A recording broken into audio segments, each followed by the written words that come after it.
सिंघानिया हवेली का विशाल और भव्य मुख्य कक्ष आज रात हजारों झूमरों की रोशनी से जगमगा रहा था।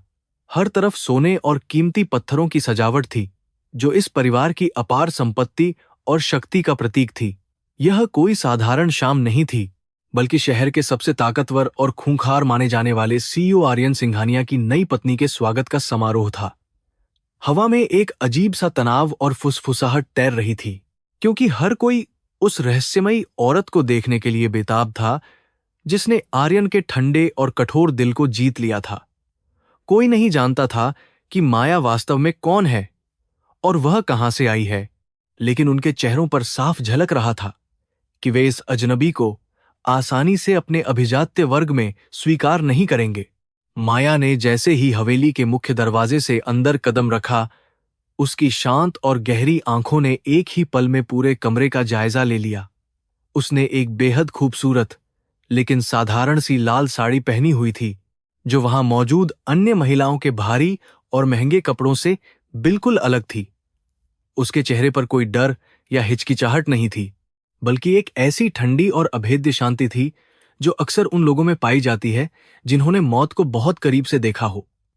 आर्यन मजबूती से उसका हाथ थामे हुए था और उसकी आंखों में अपनी पत्नी के लिए एक छिपा हुआ गर्व और अटूट विश्वास साफ नजर आ रहा था। उन दोनों के प्रवेश करते ही पूरे हॉल में अचानक एक अजीब सी खामोशी छा गई, जैसे किसी ने अचानक संगीत बंद कर दिया हो। इस भारी खामोशी को चीरते हुए रिया बजाज भीड़ से बाहर निकलकर उनके सामने आकर खड़ी हो गई। रिया वह लड़की थी जिसे सिंघानिया परिवार के बुजुर्गों ने आर्यन के लिए चुना था, और वह खुद को इस घर की होने वाली मालकिन मान चुकी थी। उसका चेहरा गुस्से और ईर्ष्या से लाल हो रहा था, और उसकी आंखों में माया के लिए नफरत की आग साफ दिखाई दे रही थी। उसने माया को ऊपर से नीचे तक एक तिरस्कार भरी नजर से देखा, और फिर एक बहुत ही कड़वी और जहरीली मुस्कान के साथ आर्यन की ओर मुड़ गई। रिया के पीछे सिंघानिया परिवार के अन्य सदस्य भी खड़े थे, जो खामोशी से तमाशा देख रहे थे और यह उम्मीद कर रहे थे कि रिया इस अजनबी औरत को उसकी असली औकात दिखा देगी।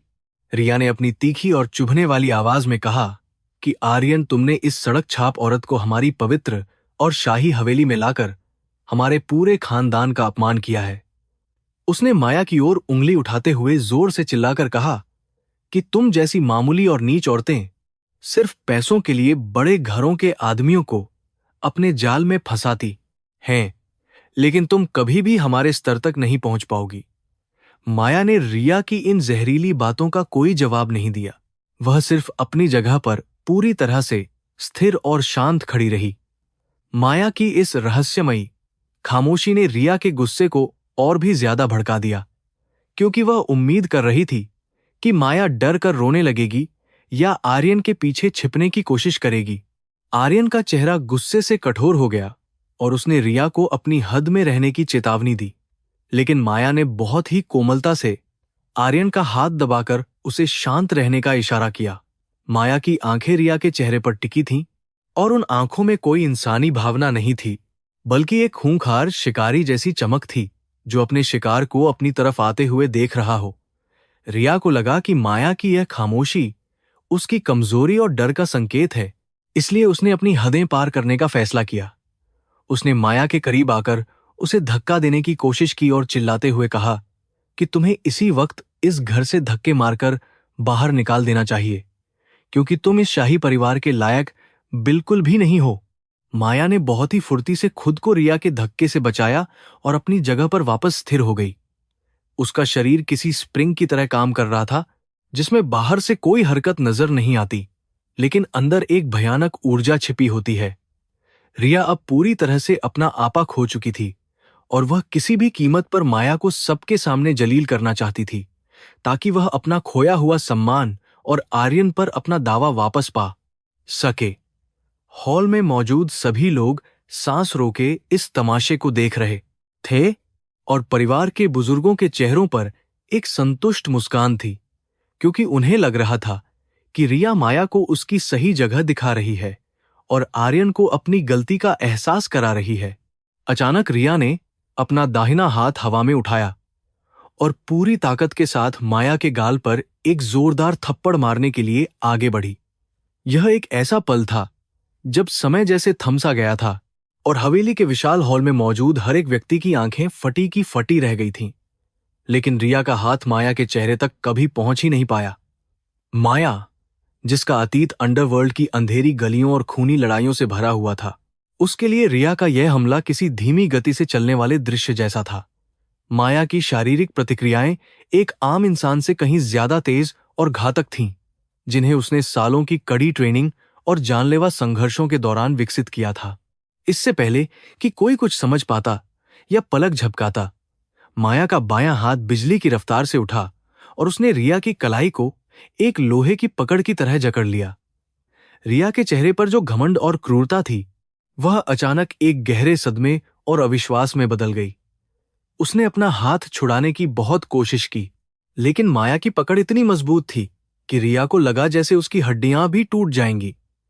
माया ने अपनी ठंडी और भावहीन आंखों से रिया की डरी हुई आंखों में सीधा देखा और उस एक पल में रिया को यह एहसास हो गया कि उसने एक बहुत बड़ी गलती कर दी है। माया कोई साधारण या कमजोर औरत नहीं थी, बल्कि वह एक ऐसा खतरनाक तूफान थी जिसे छेड़ना मौत को दावत देना था। अगले ही सेकंड माया ने अपना दाहिना हाथ पीछे खींचा और अपनी पूरी शारीरिक ताकत और वजन को अपने मुक्के में केंद्रित करते हुए रिया के जबड़े पर एक भयानक और जोरदार प्रहार किया। यह कोई आम थप्पड़ या मुक्का नहीं था, बल्कि एक पेशेवर लड़ाकू का वह अचूक वार था जिसका उद्देश्य सामने वाले को पूरी तरह से निष्क्रिय करना होता है। मुक्के के टकराने की आवाज इतनी तेज और भयानक थी कि वह उस विशाल हॉल के हर कोने में गूंज उठी। रिया का शरीर हवा में एक झटके के साथ पीछे की तरफ उछला और वह किसी बेजान गुड़िया की तरह दूर जाकर संगमरमर के कठोर फर्श पर बहुत जोर से गिरी। उसके मुंह से खून का एक फव्वारा निकला और उसकी आंखें तुरंत ही सफेद पड़ गईं। रिया के जमीन पर गिरते ही पूरे हॉल में मौत जैसी भयानक खामोशी छा गई, जो पहले की खामोशी से कहीं ज्यादा गहरी और डरावनी थी। सिंघानिया परिवार के सभी सदस्य, जो कुछ पल पहले तक बहुत गर्व से मुस्कुरा रहे थे, अब डर के मारे बुत बन चुके थे। उनके चेहरे का रंग पूरी तरह से उड़ चुका था और वे अविश्वास के साथ रिया के खून से लथपथ और बेसुध शरीर को देख रहे थे। किसी को भी यह समझ नहीं आ रहा था कि एक पतली, दुबली और साधारण सी दिखने वाली औरत के अंदर इतनी भयानक ताकत और क्रूरता कैसे हो सकती है। आर्यन भी माया की इस त्वरित और घातक प्रतिक्रिया से थोड़ा हैरान था, लेकिन उसने अपनी भावनाओं को बहुत ही कुशलता से छुपा लिया। माया ने अपनी साड़ी के पल्लू को बहुत ही शांति से ठीक किया और रिया के बेसुध शरीर को एक बार भी मुड़कर नहीं देखा, जैसे उसने किसी मक्खी को मारा हो। उसने हॉल में मौजूद परिवार के सभी सदस्यों की तरफ अपनी ठंडी और भेदने वाली नजरें घुमाईं और हर वह व्यक्ति जिससे माया की नजर मिली, उसने डर के मारे अपनी आंखें झुका लीं। परिवार के सबसे बुजुर्ग और प्रभावशाली सदस्य, जो हमेशा अपने कड़क मिजाज और तानाशाही रवैये के लिए जाने जाते थे, वे भी इस खौफनाक नजारे को देखकर बुरी तरह से कांप रहे थे। उन्हें पहली बार यह एहसास हुआ कि आर्यन अपने साथ कोई खिलौना नहीं, बल्कि एक ऐसा खतरनाक हथियार लेकर आया है जो उनके पूरे साम्राज्य को तबाह कर सकता है। तभी हवेली के मुख्य दरवाजे से सुरक्षा गार्डों का एक समूह दौड़ता हुआ अंदर आया, जिन्हें शायद किसी ने चुपके से बुला लिया था। लेकिन जैसे ही उन्होंने माया को देखा और फर्श पर पड़ी रिया की हालत को देखा, उनके कदम अपने आप रुक गए। माया ने उन गार्डों की तरफ देखा और अपनी भारी लेकिन बेहद शांत आवाज में आदेश दिया कि एम्बुलेंस को बुलाओ और इस कचरे को तुरंत यहां से साफ करो। उसकी आवाज में एक ऐसी स्वाभाविक अथॉरिटी और हुक्म था कि गार्डों ने बिना एक भी सवाल पूछे तुरंत उसके आदेश का पालन करना शुरू कर दिया। उन्होंने जल्दी से रिया को उठाया और उसे अस्पताल ले जाने के लिए बाहर की तरफ दौड़ पड़े, जबकि पूरा परिवार खामोशी से देखता रहा। जब रिया को वहां से ले जाया गया तो हॉल में सिर्फ डर और तनाव का एक भारी माहौल बचा रह गया।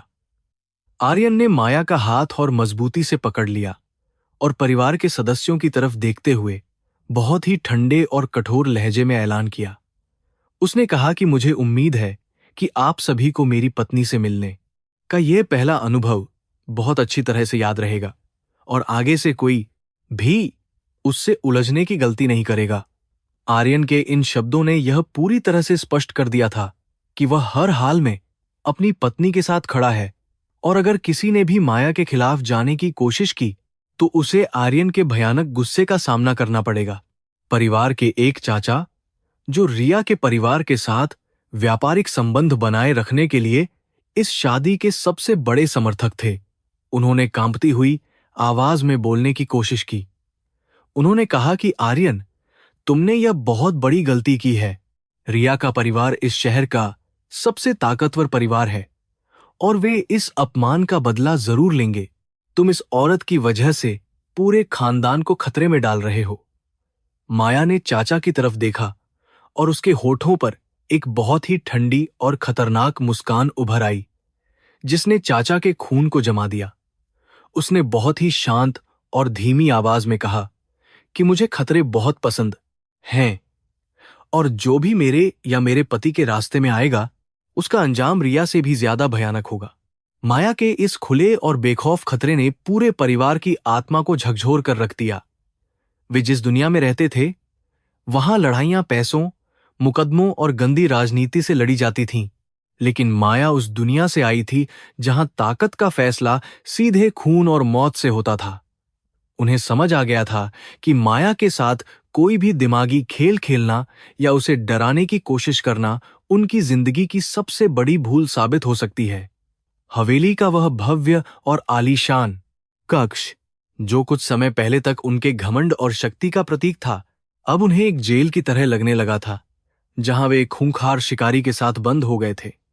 ये रात उनके लिए एक भयानक सपने की तरह बन चुकी थी। आर्यन माया को लेकर मुख्य सीढ़ियों की तरफ आगे बढ़ा और उनके रास्ते में आने वाला हर एक व्यक्ति डर के मारे पीछे हटता गया, उन्हें आगे बढ़ने का रास्ता देता गया। जैसे ही वे दोनों सीढ़ियां चढ़ रहे थे, माया ने एक बार भी पीछे मुड़कर नहीं देखा। वह जानती थी कि आज उसने सिंघानिया परिवार के दिल में जो खौफ पैदा किया है, वह उसके लिए इस नए और खतरनाक माहौल में टिके रहने का सबसे पहला और जरूरी कदम था। उसने अपना अतीत पीछे छोड़ दिया था, लेकिन वह उन कलाओं और उस बेरहमी को नहीं भूली थी जिसने उसे अंडरवर्ल्ड में जिंदा रखा था। उसे पता था कि रिया का परिवार चुप नहीं बैठेगा और आने वाले दिनों में यह लड़ाई और भी ज्यादा खूनी और भयानक होने वाली है। आर्यन ने माया को उसके नए कमरे में लाकर खड़ा कर दिया, जो कि बहुत ही शानदार और राजसी तरीके से सजाया गया था। उसने दरवाजा बंद किया और माया की तरफ मुड़कर बहुत ही गहराई से उसकी आंखों में देखा। आर्यन के चेहरे पर अब वह कठोरता नहीं थी जो उसने अपने परिवार के सामने पहन रखी थी, बल्कि उसकी जगह एक अजीब सी कोमलता और गहरी समझ ने ले ली थी। उसने माया के बालों को बहुत ही प्यार से सहलाते हुए कहा कि तुम जानती हो कि आज के बाद हमारी जिंदगी में कभी शांति नहीं होगी। उन्होंने तुम्हारे खिलाफ युद्ध का ऐलान कर दिया है। माया ने आर्यन के सीने पर अपना सिर रख दिया और बहुत ही आराम से अपनी आंखें बंद कर लीं। माया ने बहुत ही शांत और स्थिर आवाज में जवाब दिया कि मैं युद्ध से कभी नहीं भागती आर्यन, बल्कि मैं वह आग हूं जो हर युद्ध को राख में बदल देती है। मुझे उनके पैसों या उनकी ताकतों से कोई डर नहीं लगता। अगर वे शांति से रहना चाहते हैं तो ठीक है, लेकिन अगर वे मुझसे टकराना चाहते हैं तो मैं उन्हें वह नरक दिखाऊंगी जिसकी उन्होंने कभी कल्पना भी नहीं की होगी। आर्यन ने उसे अपने गले से लगा लिया और उसे एहसास हुआ कि उसने अपने लिए सिर्फ एक पत्नी नहीं चुनी है, बल्कि एक ऐसा अभेद्य कवच और एक ऐसी खूंखार योद्धा चुनी है जो किसी भी कीमत पर उसके साम्राज्य की रक्षा करेगी। यह रात सिर्फ एक शुरुआत थी, एक बहुत बड़े और भयानक तूफान की। दूसरी तरफ अस्पताल में रिया की हालत बहुत गंभीर बनी हुई थी। माया के उस एक मुक्के ने उसके जबड़े की हड्डी को कई जगह से तोड़ दिया था और उसको लाल असर पड़ा था। डॉक्टरों की एक पूरी टीम उसकी जान बचाने और उसे होश में लाने के लिए लगातार संघर्ष कर रही थी। अस्पताल के बाहर रिया के परिवार वाले और उनके समर्थक भारी संख्या में जमा हो गए थे और उनके चेहरों पर गुस्सा और बदले की आग साफ दिखाई दे रही थी। रिया के पिता, जो शहर के सबसे बड़े और खतरनाक उद्योगपतियों में से एक माने जाते थे, उन्होंने अस्पताल के गलियारे में खड़े होकर कसम खाई कि वह उस औरत को और पूरे सिंघानिया परिवार को सड़क पर लाकर छोड़ देंगे। इस घटना की खबर बहुत ही तेजी से पूरे शहर के उच्च वर्ग और व्यापारिक जगत में जंगल की आग की तरह फैल गई। हर कोई उस रहस्यमयी औरत के बारे में बात कर रहा था जिसने आर्यन सिंघानिया से शादी की थी और जिसने पहले ही दिन शहर की सबसे शक्तिशाली लड़कियों में से एक को अस्पताल पहुंचा दिया था। अखबारों और समाचार चैनलों में तरह तरह की अफवाहें और कहानियां उड़ने लगी थीं। कुछ लोग माया को एक डायन बता रहे थे तो कुछ उसे किसी दुश्मन देश की जासूस मान रहे थे। लेकिन इन सब अफवाहों और शोरगुल से दूर माया अपनी नई दुनिया में अपनी जड़ें जमाने और आने वाले उस महायुद्ध के लिए अपनी रणनीति तैयार करने में पूरी तरह से मग्न थी, जो अब टाला नहीं जा सकता था। रात बहुत गहरी हो चुकी थी और हवेली के बाहर तेज हवाएं चल रही थीं, जैसे प्रकृति भी आने वाले विनाश का संकेत दे रही हो। माया अपने कमरे की खिड़की के पास खड़ी होकर शहर की रोशनी को देख रही थी। उसे याद आ रहे थे अपने अतीत के वे दिन जब उसने सड़कों पर खून बहाया था और मौत से आंखें मिलाई थीं। आज उसने फिर से उसी सोरग्याले रास्ते पर कदम रख दिया था, लेकिन इस बार वह किसी और के लिए नहीं, बल्कि अपने पति और अपने नए परिवार के लिए लड़ रही थी। उसने मन ही मन फैसला कर लिया था कि चाहे जो भी हो जाए, वह आर्यन को कभी हारने नहीं देगी और अपने दुश्मनों को ऐसा सबक सिखाएगी जिसे वे अपनी आने वाली पीढ़ियों तक नहीं भूल पाएंगे। अगली सुबह सिंघानिया हवेली में एक अजीब सी खामोशी छाई हुई थी।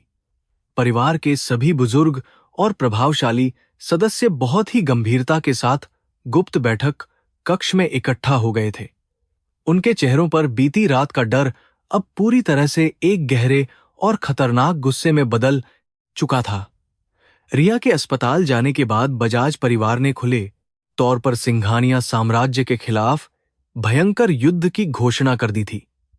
सभी की नजरें आर्यन पर टिकी थीं, जो अपनी कुर्सी पर बिल्कुल शांत और बहुत ही ज्यादा अडिग होकर बैठा हुआ था। परिवार के सबसे बड़े चाचा ने अपनी भारी और सेंदा सेंदा हारा हैरा साबी हैरा हारा हेल में तू घाबी बड़ा हारा हाबी हारी भारी भारी हैरा स्वने है सू को डारी है सो गु के सो भैसने ली दे देख सेंडे सोगे ली हैरी भारी में बो सो के डाले है एंड आप दे सो गा में हारी बड़ा इस घर में लाकर हमारी बरसों की इज्जत को मिट्टी में मिला दिया है। बजाज परिवार हमारे सब, अगर उन्होंने अपना पैसा निकाल लिया तो हमारा पूरा व्यापार पूरी तरह से बर्बाद हो जाएगा। तुम्हें हर हाल में उस औरत को तलाक देना होगा और उसे तुरंत इस घर से बाहर निकालना होगा। अगर तुमने ऐसा नहीं किया तो हम तुम्हें पद से हटा देंगे। आर्यन ने अपनी ठंडी और तीखी नजरों से कमरे में बैठे हर एक व्यक्ति को बहुत ही ध्यान से देखा। उसके चेहरे पर किसी भी तरह का कोई डर या चिंता बिल्कुल भी दिखाई नहीं दे रही थी। उसने बहुत ही शांत लेकिन बेहद खतरनाक लहजे में जवाब दिया कि माया अब मेरी कानूनी पत्नी है और वह इसी घर में पूरे सम्मान के साथ रहेगी। अगर आप लोगों को लगता है कि आप मुझे मेरे पद से हटाकर मुझे डरा सकते हैं, तो आप सभी बहुत बड़ी गलतफहमी में जी रहे हैं। मैं नहीं झुकूंगा। दूसरी तरफ हवेली के ऊपरी हिस्से में स्थित अपने कमरे में माया बिल्कुल शांत और एकाग्र होकर बैठी हुई थी। उसे नीचे चल रही इस सारी गंदी राजनीति और साजिशों के बारे में पहले से ही अच्छी जानकारी थी। उसने अपने सामने एक बहुत ही उन्नत और सुरक्षित लैपटॉप खोल रखा था, जिसकी स्क्रीन पर हरे रंग के कई जटिल कोड तेजी से चल रहे थे। वह कोई आम घरेलू औरत नहीं थी जिसे इन झूठी और खोखली धमकियों से आसानी से डराया जा सके। वह अंडरवर्ल्ड की वह रानी थी जो हमेशा अपने दुश्मनों से एक कदम आगे रहती थी। माया ने अपने पुराने और बेहद वफादार खुफिया नेटवर्क के साथ बहुत ही सुरक्षित तरीके से संपर्क स्थापित कर लिया था। उसकी उंगलियां कीबोर्ड पर बहुत ही तेज गति से चल रही थीं, जैसे वह कोई बहुत ही भयानक सिम्फनी बजा रही हो। वह सिंघानिया और बजाज परिवार के सबसे गुप्त और सुरक्षित वित्तीय सर्वरों को हैक कर रही थी। उसे यह बहुत अच्छी तरह से पता था कि इन बड़े और अमीर परिवारों की असली ताकत उनके पैसों और काले कारनामों में ही बसती है। वह उनका घमंड तोड़ना चाहती थी। कुछ ही मिनटों की मेहनत और तकनीकी संघर्ष के बाद स्क्रीन पर बहुत सारे गुप्त दस्तावेज और बैंक खाते खुल गए। माया की ठंडी आंखों में एक बेहद खतरनाक और विजयी चमक आ गई, जब उसने उन सभी फाइलों को ध्यान से पढ़ा, इन दस्तावेजों में उन सभी बुजुर्गों के भारी भ्रष्टाचार, मनी लॉन्ड्रिंग और गैरकानूनी व्यापार के पक्के सबूत मौजूद थे, जो अभी नीचे बैठकर नैतिकता और परिवार की झूठी इज्जत का नाटक कर रहे थे। उन्होंने पिछले 20 सालों में कंपनी का करोड़ों का पैसा चुराकर विदेशी बैंक खातों में बहुत ही चालाकी से जमा कर रखा था। माया के होठों पर एक बहुत ही व्यंग्यात्मक और ठंडी मुस्कान उभर आई जब उसने इन सभी बड़े लोगों का असली और घिनौना चेहरा देखा। वे लोग जो आर्यन को व्यापार चलाने के तरीके सिखाते थे और खुद को समाज का सबसे महान स्तंभ मानते थे, वे असल में सबसे बड़े चोर और धोखेबाज थे।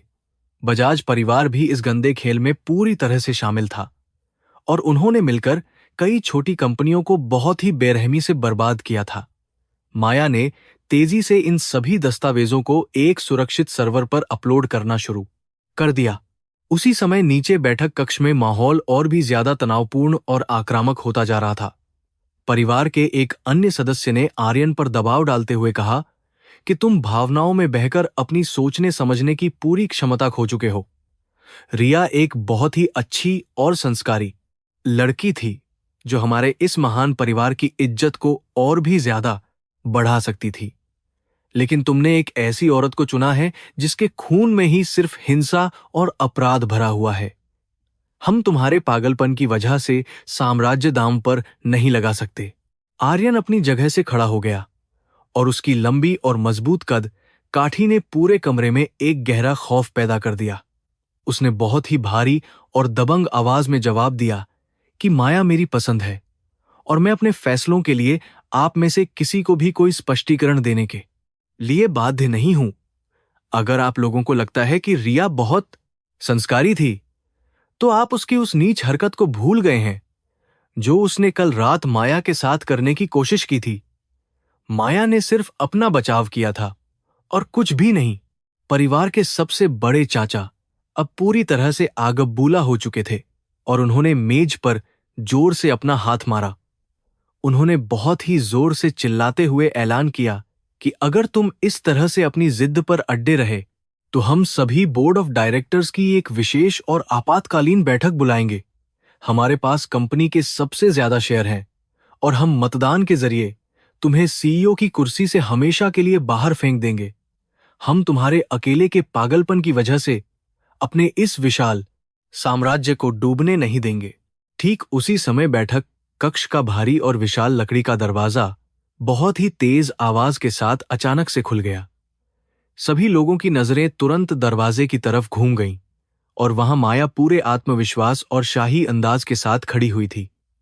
उसने एक बहुत ही साधारण लेकिन बेहद खूबसूरत काले रंग का सूट पहना हुआ था और उसके हाथ में एक छोटा सा टैबलेट था। उसकी आंखों में एक ऐसी खतरनाक और बर्फ जैसी ठंडी चमक थी जिसे देखकर कमरे में मौजूद हर एक व्यक्ति की रीढ़ में गहरी सिहरन दौड़ गई। माया बहुत ही धीमी और शांत चाल के साथ कमरे के बिल्कुल बीचों बीच आकर खड़ी हो गई और उसने सभी को देखा। उसने अपनी बहुत ही गहरी और खौफनाक आवाज में कहा कि मुझे यह देखकर बहुत ही ज्यादा खुशी हो रही है कि आप सभी यहां मौजूद हैं। मुझे ऐसा लग रहा था कि शायद मुझे आप लोगों से मिलने के लिए अलग अलग जगहों पर जाना पड़ेगा, लेकिन आपने मेरा काम आसान कर दिया। आप लोग मेरे पति को उसके पद से हटाने की जो धमकियां दे रहे हैं, वह सुनकर मुझे बहुत हंसी आ रही है। परिवार के चाचा ने माया को देखकर अपना आपा पूरी तरह से खो दिया और वे अपनी कुर्सी से तुरंत खड़े हो गए। उन्होंने बहुत ही जोर से चिल्लाते हुए कहा कि तुम्हारी इस कमरे में आने की बिल्कुल भी हिम्मत कैसे हुई? तुम एक बहुत ही नीच और खूनी औरत हो। हम लोग यहाँ अपने परिवार के सबसे जरूरी और गंभीर मामलों पर चर्चा कर रहे हैं और तुम्हारा इन सब मामलों से कोई भी लेना देना नहीं है। तुम्हें इसी वक्त इस कमरे से बाहर चले जाना चाहिए, वरना मैं गार्डों को बुलाकर तुम्हें बाहर फिकवा दूंगा। माया ने चाचा की इन खोखली और बेबुनियाद धमकियों पर कोई भी ध्यान नहीं दिया और अपना छोटा सा टैबलेट मेज पर रख दिया। उसने बहुत ही शांत और व्यंग्यात्मक लहजे में जवाब दिया कि चाचा जी, मुझे बाहर निकालने से पहले आपको इस टैबलेट में मौजूद दस्तावेजों को एक बार बहुत ही ध्यान से देख लेना चाहिए। इसमें आपके उन सभी गुप्त और अवैध स्विस बैंक खातों की पूरी जानकारी मौजूद है जिनमें आपने पिछले 20 सालों में कंपनी का करोड़ों का पैसा छुपा रखा है। मुझे लगता है कि यह जानकारी आयकर विभाग को बहुत ज्यादा पसंद आएगी। माया के मुंह से स्विस बैंक खातों का जिक्र सुनते ही पूरे कमरे में एक भयानक और मौत जैसी खामोशी पूरी तरह से छा गई। चाचा का चेहरा, जो पहले गुस्से से बिल्कुल लाल हो रहा था, वह अचानक से डर के मारे कागज की तरह एकदम सफेद पड़ गया।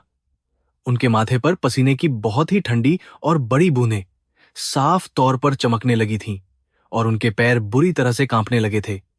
कमरे में मौजूद बाकी सभी बुजुर्गों की भी हालत कुछ ऐसी ही थी, क्योंकि उन सभी के काले कारनामे इस टैबलेट में कैद थे। आर्यन भी माया की इस अचूक और भयानक रणनीति को देखकर अंदर ही अंदर बहुत ज्यादा हैरान था, लेकिन उसने अपनी खुशी को बहुत ही समझदारी से छुपाए रखा। उसे इस बात का बिल्कुल भी अंदाजा नहीं था कि माया ने इतनी जल्दी और इतनी आसानी से परिवार के इन सभी सबसे खतरनाक रहस्यों को कैसे खोज निकाला है। उसने अपनी पत्नी की तरफ एक बहुत ही गर्व और सम्मान से भरी नजर से देखा, जिसे देखकर माया ने भी उसे एक बहुत ही हल्की सी मुस्कान दी। अब आर्यन को पूरा यकीन था कि माया सच में अजय है। माया ने अपनी बात को आगे बढ़ाते हुए बहुत ही ठंडे और कड़क लहजे में उन सभी डरे हुए बुजुर्गों को अपनी आखिरी चेतावनी दी। उसने कहा कि मैंने आप सभी के इन गंदे और गैरकानूनी कारनामों की एक डिजिटल कॉपी पहले ही बहुत सी सुरक्षित जगहों पर भेज दी है। अगर आप लोगों ने भविष्य में कभी भी आर्यन को उसके पद से हटाने की या मुझे कोई भी नुकसान पहुंचाने की जरा सी भी कोशिश की, तो वे सभी दस्तावेज तुरंत पुलिस और मीडिया के पास पहुंच जाएंगे। उसके बाद आप सभी की जिंदगी जेल में ही गुजरेगी। इतना ही नहीं, माया ने उन्हें एक और बहुत ही बड़ा और खतरनाक झटका देते हुए बजाज परिवार के साथ उनके सभी संबंधों को तोड़ने का आदेश दिया। उसने बहुत ही स्पष्ट शब्दों में कहा कि मुझे यह बहुत अच्छी तरह से पता है कि बजाज परिवार ने आप लोगों को लालच देकर हमारी कंपनी को बर्बाद करने की यह पूरी साजिश रची है। आपको आज और अभी बजाज परिवार के साथ अपने सभी व्यापारिक अनुबंध और सौदे हमेशा के लिए रद्द करने होंगे। अगर आपने ऐसा करने से मना किया तो मैं आप सभी को कल दिवालिया कर दूंगी। कमरे में मौजूद सभी शक्तिशाली और घमंडी बुजुर्ग अब पूरी तरह से माया के सामने हार मान चुके थे और उनकी सारी अकड़ बिल्कुल खत्म हो चुकी थी। वे जिस लड़की को एक अनपढ़ और सड़क छाप औरत समझकर जलील करने की कोशिश कर रहे थे, वह असल में एक बहुत ही खतरनाक और शातिर शिकारी निकली थी। उन्होंने चुपचाप अपने सिर झुका लिए और माया की सभी शर्तों को बिना किसी विरोध के पूरी तरह से स्वीकार कर लिया। उन्हें यह समझ में आ गया था कि इस खेल के नियम अब सिर्फ माया तय करने वाली है। आर्यन अपनी कुर्सी से उठा और उसने बहुत ही शान और गर्व के साथ अपनी पत्नी माया का हाथ अपने हाथ में मजबूती से पकड़ लिया। वे दोनों एक साथ उस गुप्त बैठक कक्ष से बाहर निकल गए और पीछे उन सभी बुजुर्गों को उनके भयानक डर और शर्मिंदगी के साथ अकेला छोड़ दिया। यह माया की इस भव्य हवेली में पहली और सबसे बड़ी मानसिक जीत थी, जिसने सभी को उसकी असली और खौफनाक ताकत का सही अंदाजा दिला दिया था। अब पूरे सिंघानिया परिवार को यह पता चल चुका था कि उनकी मालकिन से उलझना बहुत खतरनाक है। दूसरी तरफ जब यह शर्मनाक खबर अस्पताल में मौजूद बजाज परिवार तक पहुंची, तो वहां का माहौल भी पूरी तरह से गुस्से और नफरत में बदल गया। रिया के पिता ने अपने सबसे बड़े और वफादार आदमियों को तुरंत अपने पास बुलाया और उनके साथ मिलकर एक बहुत ही भयानक और खूनी योजना बनानी शुरू कर दी। उन्हें यह समझ में आ गया था कि माया को कानूनी तरीके से या धमकियों से रास्ते से हटाना अब बिल्कुल भी मुमकिन नहीं है। अब वे लोग माया को मारने के लिए खतरनाक और महंगे हथियारों से संपर्क कर रहे थे।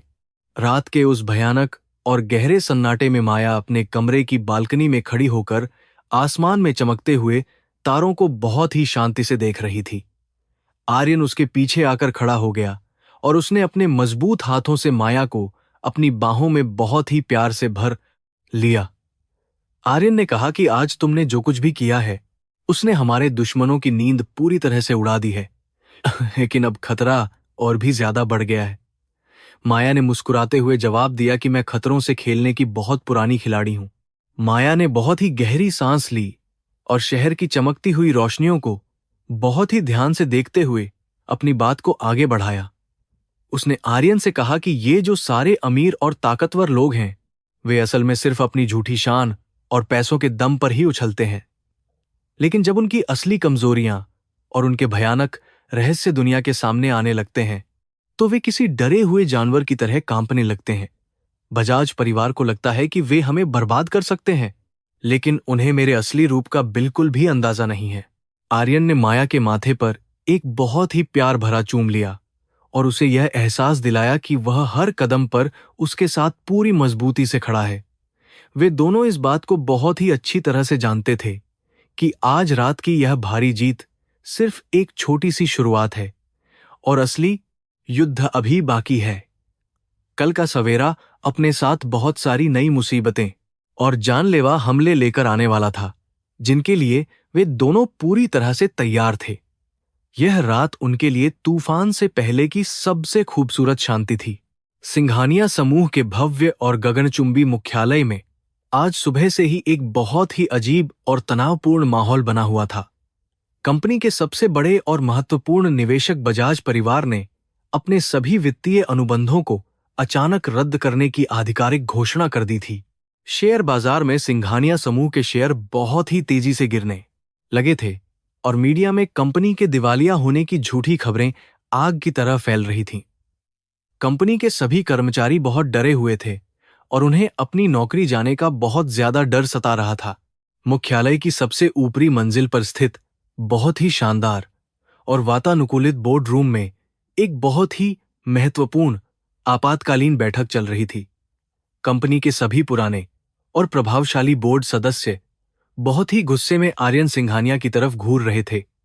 उनका मानना था कि आर्यन की जिद और उसकी नई पत्नी माया की वजह से ही उनका इतना बड़ा व्यापारिक साम्राज्य आज मिट्टी में मिलने वाला है। मुख्य वित्तीय अधिकारी ने बहुत ही निराशाजनक लहजे में बताया कि अगर आज शाम तक उनके पास कोई नया और बहुत बड़ा निवेशक नहीं आया तो वे बर्बाद हो जाएंगे। परिवार के सबसे बड़े चाचा, जो बोर्ड के अध्यक्ष भी थे, अपनी कुर्सी से तुरंत खड़े हो गए और उन्होंने अपनी मुट्ठी मेज पर जोर से मारी।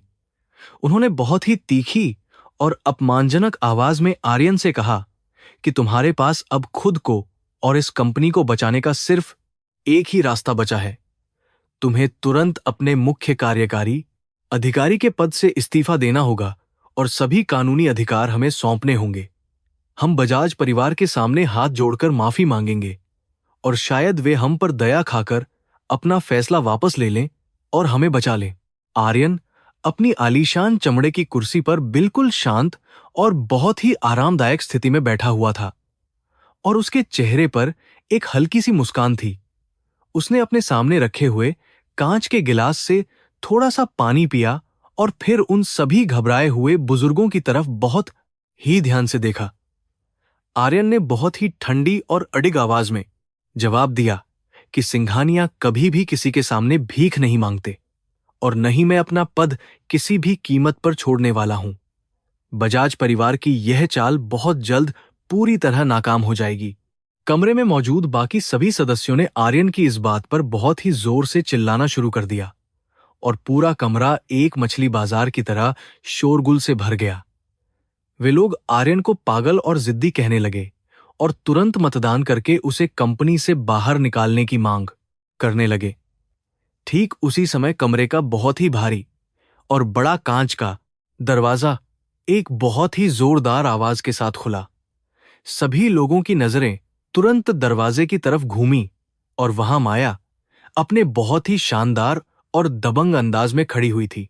माया ने आज एक बहुत ही खूबसूरत और पेशेवर गहरे नीले रंग का बिजनेस सूट पहना हुआ था, जो उसकी मजबूत शख्सियत को बहुत ही अच्छी तरह से निखार रहा था। उसके चेहरे पर एक बहुत ही अजीब सी शांति और गजब का आत्मविश्वास झलक रहा था, जिसे देखकर वहां मौजूद सभी पुराने और घाघ व्यापारी भी अंदर से कांप गए। वह बहुत ही धीमी लेकिन बेहद आत्मविश्वासी चाल के साथ चलते हुए उस लंबी सी मेज के बिल्कुल सामने आकर खड़ी हो गई। उसके हाथ में एक बहुत ही कीमती और काले रंग का चमड़े का फोल्डर था। चाचा ने माया को उस महत्वपूर्ण बैठक कक्ष में देखकर अपना मानसिक संतुलन पूरी तरह से खो दिया और वे जोर से चिल्लाते हुए बोले। उन्होंने कहा कि यह कोई तुम्हारे घर की रसोई नहीं है जहां तुम अपनी मर्जी से किसी भी समय आ सकती हो। यह हमारे व्यापार का सबसे पवित्र और महत्वपूर्ण स्थान है। सुरक्षा कर्मचारियों को तुरंत अंदर बुलाओ और इस बदतमीज और अनपढ़ औरत को धक्के मारकर इस इमारत से हमेशा के लिए बाहर निकाल दो। हमें इससे बात नहीं करनी है क्योंकि यह सिर्फ हमारा कीमती समय खराब कर रही है। माया ने चाचा की इन तीखी और अपमानजनक बातों का कोई भी सीधा जवाब नहीं दिया। उसने बहुत ही आराम से अपना वह चमड़े का भारी फोल्डर मेज पर रखा और उसे बहुत ही सलीके से खोला। उसने अपनी बहुत ही शांत लेकिन बेहद दबंग आवाज में कहा कि मुझे यहां आने का कोई भी शौक नहीं था, लेकिन मुझे लगा कि शायद आप सभी लोग इस समय बहुत ज्यादा डरे हुए होंगे। बजाज परिवार ने जो अपना थोड़ा सा पैसा निकाला है, उसकी वजह से आप सभी लोग ऐसे रो रहे हैं जैसे दुनिया ही खत्म हो गई हो। माया ने उस चमड़े के फोल्डर में से एक बहुत ही मोटा और कानूनी दस्तावेजों का बंडल निकाला और उसे बहुत ही जोर से मेज के बिल्कुल बीचों बीच फेंक दिया। दस्तावेजों के गिरने की तेज आवाज से पूरे कमरे में मौजूद सभी लोग बुरी तरह से चौंक गए और उनकी नजरें उन कागजों पर टिक गईं। माया ने एक बहुत ही रहस्यमयी और खतरनाक मुस्कान के साथ कहा कि यह एक बहुत ही बड़ा और सुरक्षित अंतर्राष्ट्रीय निवेश का पक्का और अंतिम अनुबंध है। यह अनुबंध बजाज परिवार द्वारा निकाले गए सभी पैसों का ठीक 10 गुना ज्यादा है। कमरे में मौजूद मुख्य वित्तीय अधिकारी ने अपने कांपते हुए हाथों से उन सभी महत्वपूर्ण कागजातों को उठाया और उन्हें बहुत ही ध्यान से पढ़ना शुरू कर दिया।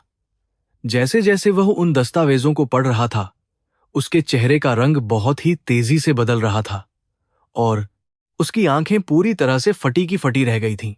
उसने बहुत ही हैरान और कांपती हुई आवाज में सभी बोर्ड सदस्यों को बताया कि यह अनुबंध बिल्कुल असली और पूरी तरह से कानूनी है। यह पैसा एक बड़ी और रहस्यमयी विदेशी संस्था की तरफ से हमारे व्यापार में आएगा। यह पैसा असल में माया के अपने बहुत पुराने और गहरे अंडरवर्ल्ड नेटवर्क से जुड़ा हुआ था, जिसे उसने बहुत ही चालाकी और समझदारी से पूरी तरह सफेद करके विदेशी कंपनियों के माध्यम से निवेश करवाया था। माया जानती थी कि बाजार में सिर्फ और सिर्फ ताकत और पैसे की ही इज्जत होती है, और आज वह इन दोनों चीजों का सबसे बड़ा खेल खेल रही थी। सभी बोर्ड सदस्यों के चेहरे, जो कुछ ही मिनट पहले तक बहुत ज्यादा घमंडी और क्रूर लग रहे थे, वे अब पूरी तरह से बदल चुके थे और उनमें लालच चमक रहा था। माया ने अपनी बहुत ही तेज और पारखी नजरों से कमरे में बैठे हुए हर एक व्यक्ति को घूर कर देखा और सभी ने डर के मारे अपनी आंखें नीचे झुका लीं। उसने बहुत ही स्पष्ट और सख्त शब्दों में ऐलान किया कि यह सारा पैसा सिर्फ और सिर्फ आर्यन सिंघानिया के नाम और उसके पूरे नेतृत्व पर ही निवेश किया गया है। अगर कोई भी व्यक्ति आर्यन को उसके पद से हटाने की या उसे धोखा देने की जरा सी भी कोशिश करेगा, तो यह सारा पैसा उसी वक्त इस कंपनी से पूरी तरह से वापस ले लिया जाएगा। परिवार के चाचा, जो कुछ देर पहले तक बहुत ही ज्यादा चीख और चिल्ला रहे थे, वे अब पूरी तरह से शांत और शर्मिंदा होकर अपनी कुर्सी पर वापस बैठ गए। उनका वह झूठा घमंड और ताकत का नशा जो बजाज परिवार के पैसों पर टिका हुआ था, वह माया के सिर्फ एक ही जोरदार प्रहार से पूरी तरह से चकनाचूर हो गया था। उन्हें अब यह बात बहुत ही अच्छी तरह से समझ में आ गई थी कि माया कोई साधारण और बेवकूफ लड़की नहीं है, बल्कि वह एक बहुत ही खतरनाक और तेज दिमाग वाली मास्टरमाइंड है। आर्यन अपनी कुर्सी से बहुत शान और गर्व के साथ खड़ा हुआ और उसने अपने कोट के बटन बहुत ही शाही और राजसी अंदाज में पूरी तरह से बंद किए। उसने माया की तरफ देखा और उसकी आंखों में अपनी पत्नी के लिए एक बहुत ही गहरा और सच्चा सम्मान साफ तौर पर नजर आ रहा था, जो पहले कभी नहीं था।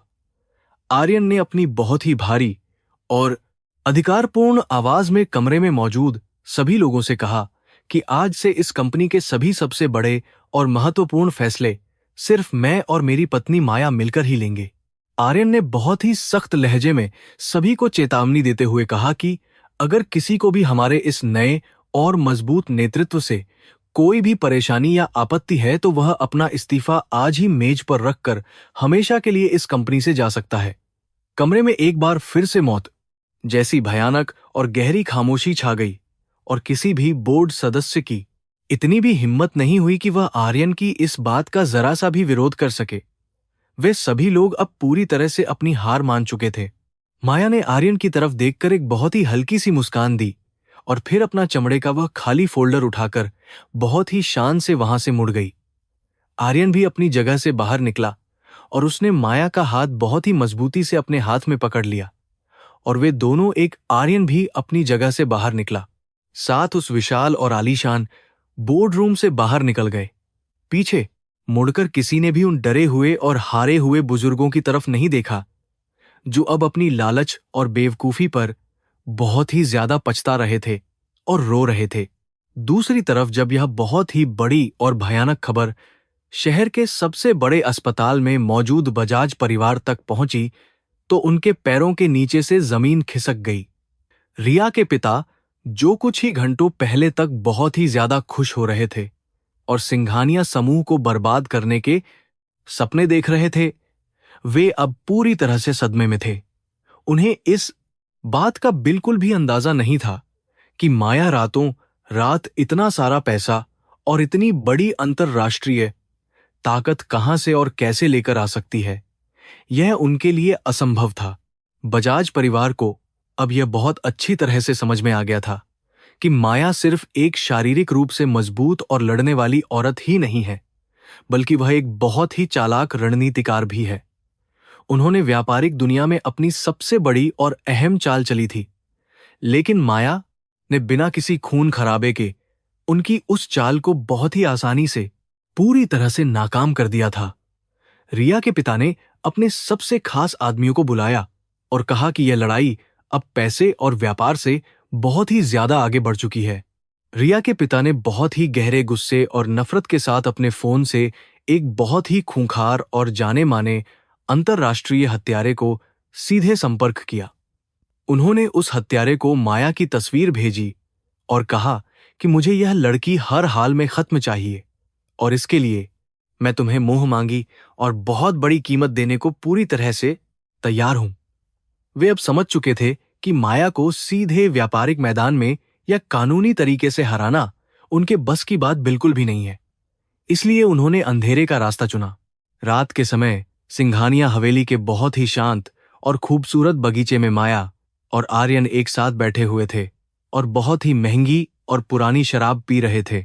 आज की इस बहुत बड़ी और शानदार जीत के बाद दोनों के बीच का रिश्ता और भी ज्यादा गहरा और मजबूत हो गया था, क्योंकि उन्होंने मिलकर अपने दुश्मनों को पूरी तरह से हरा दिया था। आर्यन ने माया की तरफ बहुत ही प्यार से देखा और कहा कि तुमने आज जो कुछ भी किया है उसने मुझे सच में बहुत ज्यादा हैरान कर दिया है। माया ने बहुत ही कोमलता के साथ मुस्कुराते हुए अपनी वाइन का गिलास आर्यन के गिलास से धीरे से टकराया और बहुत ही शांत आवाज में उसे जवाब दिया। उसने कहा कि जब आप किसी बहुत ही बड़े और खूंखार दुश्मन से लड़ रहे होते हैं तो आपको हमेशा उसके दिमाग से खेलना होता है और उसकी सबसे बड़ी ताकत को ही उसकी सबसे बड़ी कमजोरी बनाना होता है। बजाज परिवार की सबसे बड़ी ताकत उनका बेहिसाब पैसा था और आज मैंने उनका वह सबसे बड़ा और झूठा घमंड हमेशा के लिए पूरी तरह से तोड़ दिया है। आर्यन ने बहुत ही गहरी सांस ली और कहा कि तुमने उनका घमंड तो तोड़ दिया है, लेकिन वे लोग अब बिल्कुल भी चुप नहीं बैठेंगे और कोई ना कोई भयानक चाल जरूर चलेंगे। माया ने आसमान की तरफ देखते हुए अपनी बहुत ही ठंडी और खतरनाक मुस्कान के साथ कहा कि मुझे पता है कि वे लोग अब अंधेरे में छिपकर हम पर कोई जानलेवा हमला करने की कोशिश करेंगे, लेकिन वे यह भूल रहे हैं कि मैं उसी खौफनाक और गहरे अंधेरे से निकल कर आई हूं और मुझे मौत से खेलना बहुत अच्छे से आता है। शहर के सबसे अंधेरे और सुनसान इलाके में स्थित एक पुराने गोदाम के अंदर आज रात बहुत ही भयानक और खौफनाक साजिश रची जा रही थी। रिया के पिता, जो अब तक के अपने सबसे बड़े व्यापारिक और मानसिक हार से पूरी तरह से बौखला चुके थे, उन्होंने शहर के सबसे खतरनाक और बेरहम हत्यारों के गिरोह को वहां बुलाया था। उनके चेहरे पर अब किसी भी तरह की कोई शराफत या व्यापारिक गरिमा नहीं बची थी, बल्कि सिर्फ और सिर्फ एक बहुत ही अंधा और खूनी प्रतिशोध साफ तौर पर नजर आ रहा था। रिया के पिता ने पैसों से भरा एक बहुत ही बड़ा और भारी बैग उस खूंखार गिरोह के सरगना के सामने बहुत ही जोर से फेंक दिया। उन्होंने बहुत ही कांपती और गुस्से से भरी आवाज में कहा कि मुझे आर्यन की उस नई पत्नी माया की लाश कल सुबह तक हर हाल में चाहिए, और मैं कोई भी गलती बर्दाश्त नहीं करूंगा। गिरोह का सरगना, जो अपने चेहरे पर एक बहुत ही भयानक और गहरा निशान लिए हुए था, उसने वह बैग उठाया और बहुत ही क्रूरता के साथ हंसते हुए अपनी सहमति दे दी। दूसरी तरफ माया, जो अब कंपनी के बहुत सारे अहम और बड़े मामलों को खुद ही संभाल रही थी, वह रात को बहुत देर से अपना काम खत्म करके घर लौट रही थी। आर्यन आज रात एक बहुत ही जरूरी अंतरराष्ट्रीय वीडियो कॉन्फ्रेंस में व्यस्त था, इसीलिए माया ने अकेले ही अपनी बख्तरबंद कार से वापस जाने का फैसला किया था। उसका बहुत ही वफादार ड्राइवर बहुत ही सावधानी से गाड़ी चला रहा था, लेकिन माया का बेहद तेज और प्रशिक्षित दिमाग किसी बहुत ही बड़े और भयानक खतरे को साफ तौर पर महसूस कर रहा था। जैसे ही माया की शानदार और सुरक्षित कार शहर के बाहरी हिस्से में मौजूद एक बहुत ही सुनसान और घने जंगल वाले रास्ते पर पहुंची, अचानक से वहां का माहौल बदल गया। सड़क के बिल्कुल बीचों बीच दो बहुत ही बड़ी और भारी ट्रकों ने अचानक आकर उनका रास्ता पूरी तरह से रोक दिया, जिससे ड्राइवर को बहुत ही तेजी से ब्रेक लगाना पड़ा। गाड़ी के रुकते ही चारों तरफ से बहुत सारी तेज और अंधी करने वाली रोशनियां माया की कार पर पड़ीं और कई हथियारबंद लोग अपनी बंदूकों के साथ वहां से बाहर निकल आए। ड्राइवर इस अचानक हुए भयानक हमले से बहुत बुरी तरह से डर गया था और उसके हाथ पैर बहुत ही तेजी से कांपने लगे थे, क्योंकि उसने ऐसा नजारा पहले कभी नहीं देखा था। लेकिन माया, जो कार की पिछली सीट पर बहुत ही आराम से बैठी हुई थी, उसके चेहरे पर डर की एक भी लकीर बिल्कुल भी मौजूद नहीं थी और वह पूरी तरह से शांत थी। उसने अपने ड्राइवर के कंधे पर बहुत ही कोमलता से अपना हाथ रखा और उसे बहुत ही ठंडी आवाज में अपनी जगह पर ही सुरक्षित छिपे रहने का सीधा आदेश दिया। माया ने बिना किसी हिचकिचाहट के कार का भारी दरवाजा खोला और वह बहुत ही शान और आत्मविश्वास के साथ उन सभी खूंखार हत्यारों के बिल्कुल सामने आकर खड़ी हो गई। रात की उस ठंडी और भयानक हवा में माया के बाल बहुत ही खूबसूरती से उड़ रहे थे और उसकी आंखों में एक ऐसी खौफनाक और बर्फीली चमक थी जो किसी की भी रूह कंपा सकती थी। उन हथियारबंद गुंडों को लगा था कि वह औरत डर के मारे रोने और भीख मांगने लगेगी, लेकिन माया का यह निडर और भयानक अवतार देखकर वे सभी थोड़ा सा घबरा गए। गिरोह का वह क्रूर सरगना अपनी भारी बंदूक को अपने कंधे पर रखकर बहुत ही गंदी और भद्दी हंसी हंसते हुए माया के करीब आया और उसे ऊपर से नीचे तक घूरने लगा। उसने बहुत ही घमंड से कहा कि तू सच में बहुत ही ज्यादा खूबसूरत है, लेकिन बजाज साहब ने तेरी मौत के लिए बहुत ज्यादा पैसे दिए हैं, इसलिए आज तेरा आखिरी दिन है।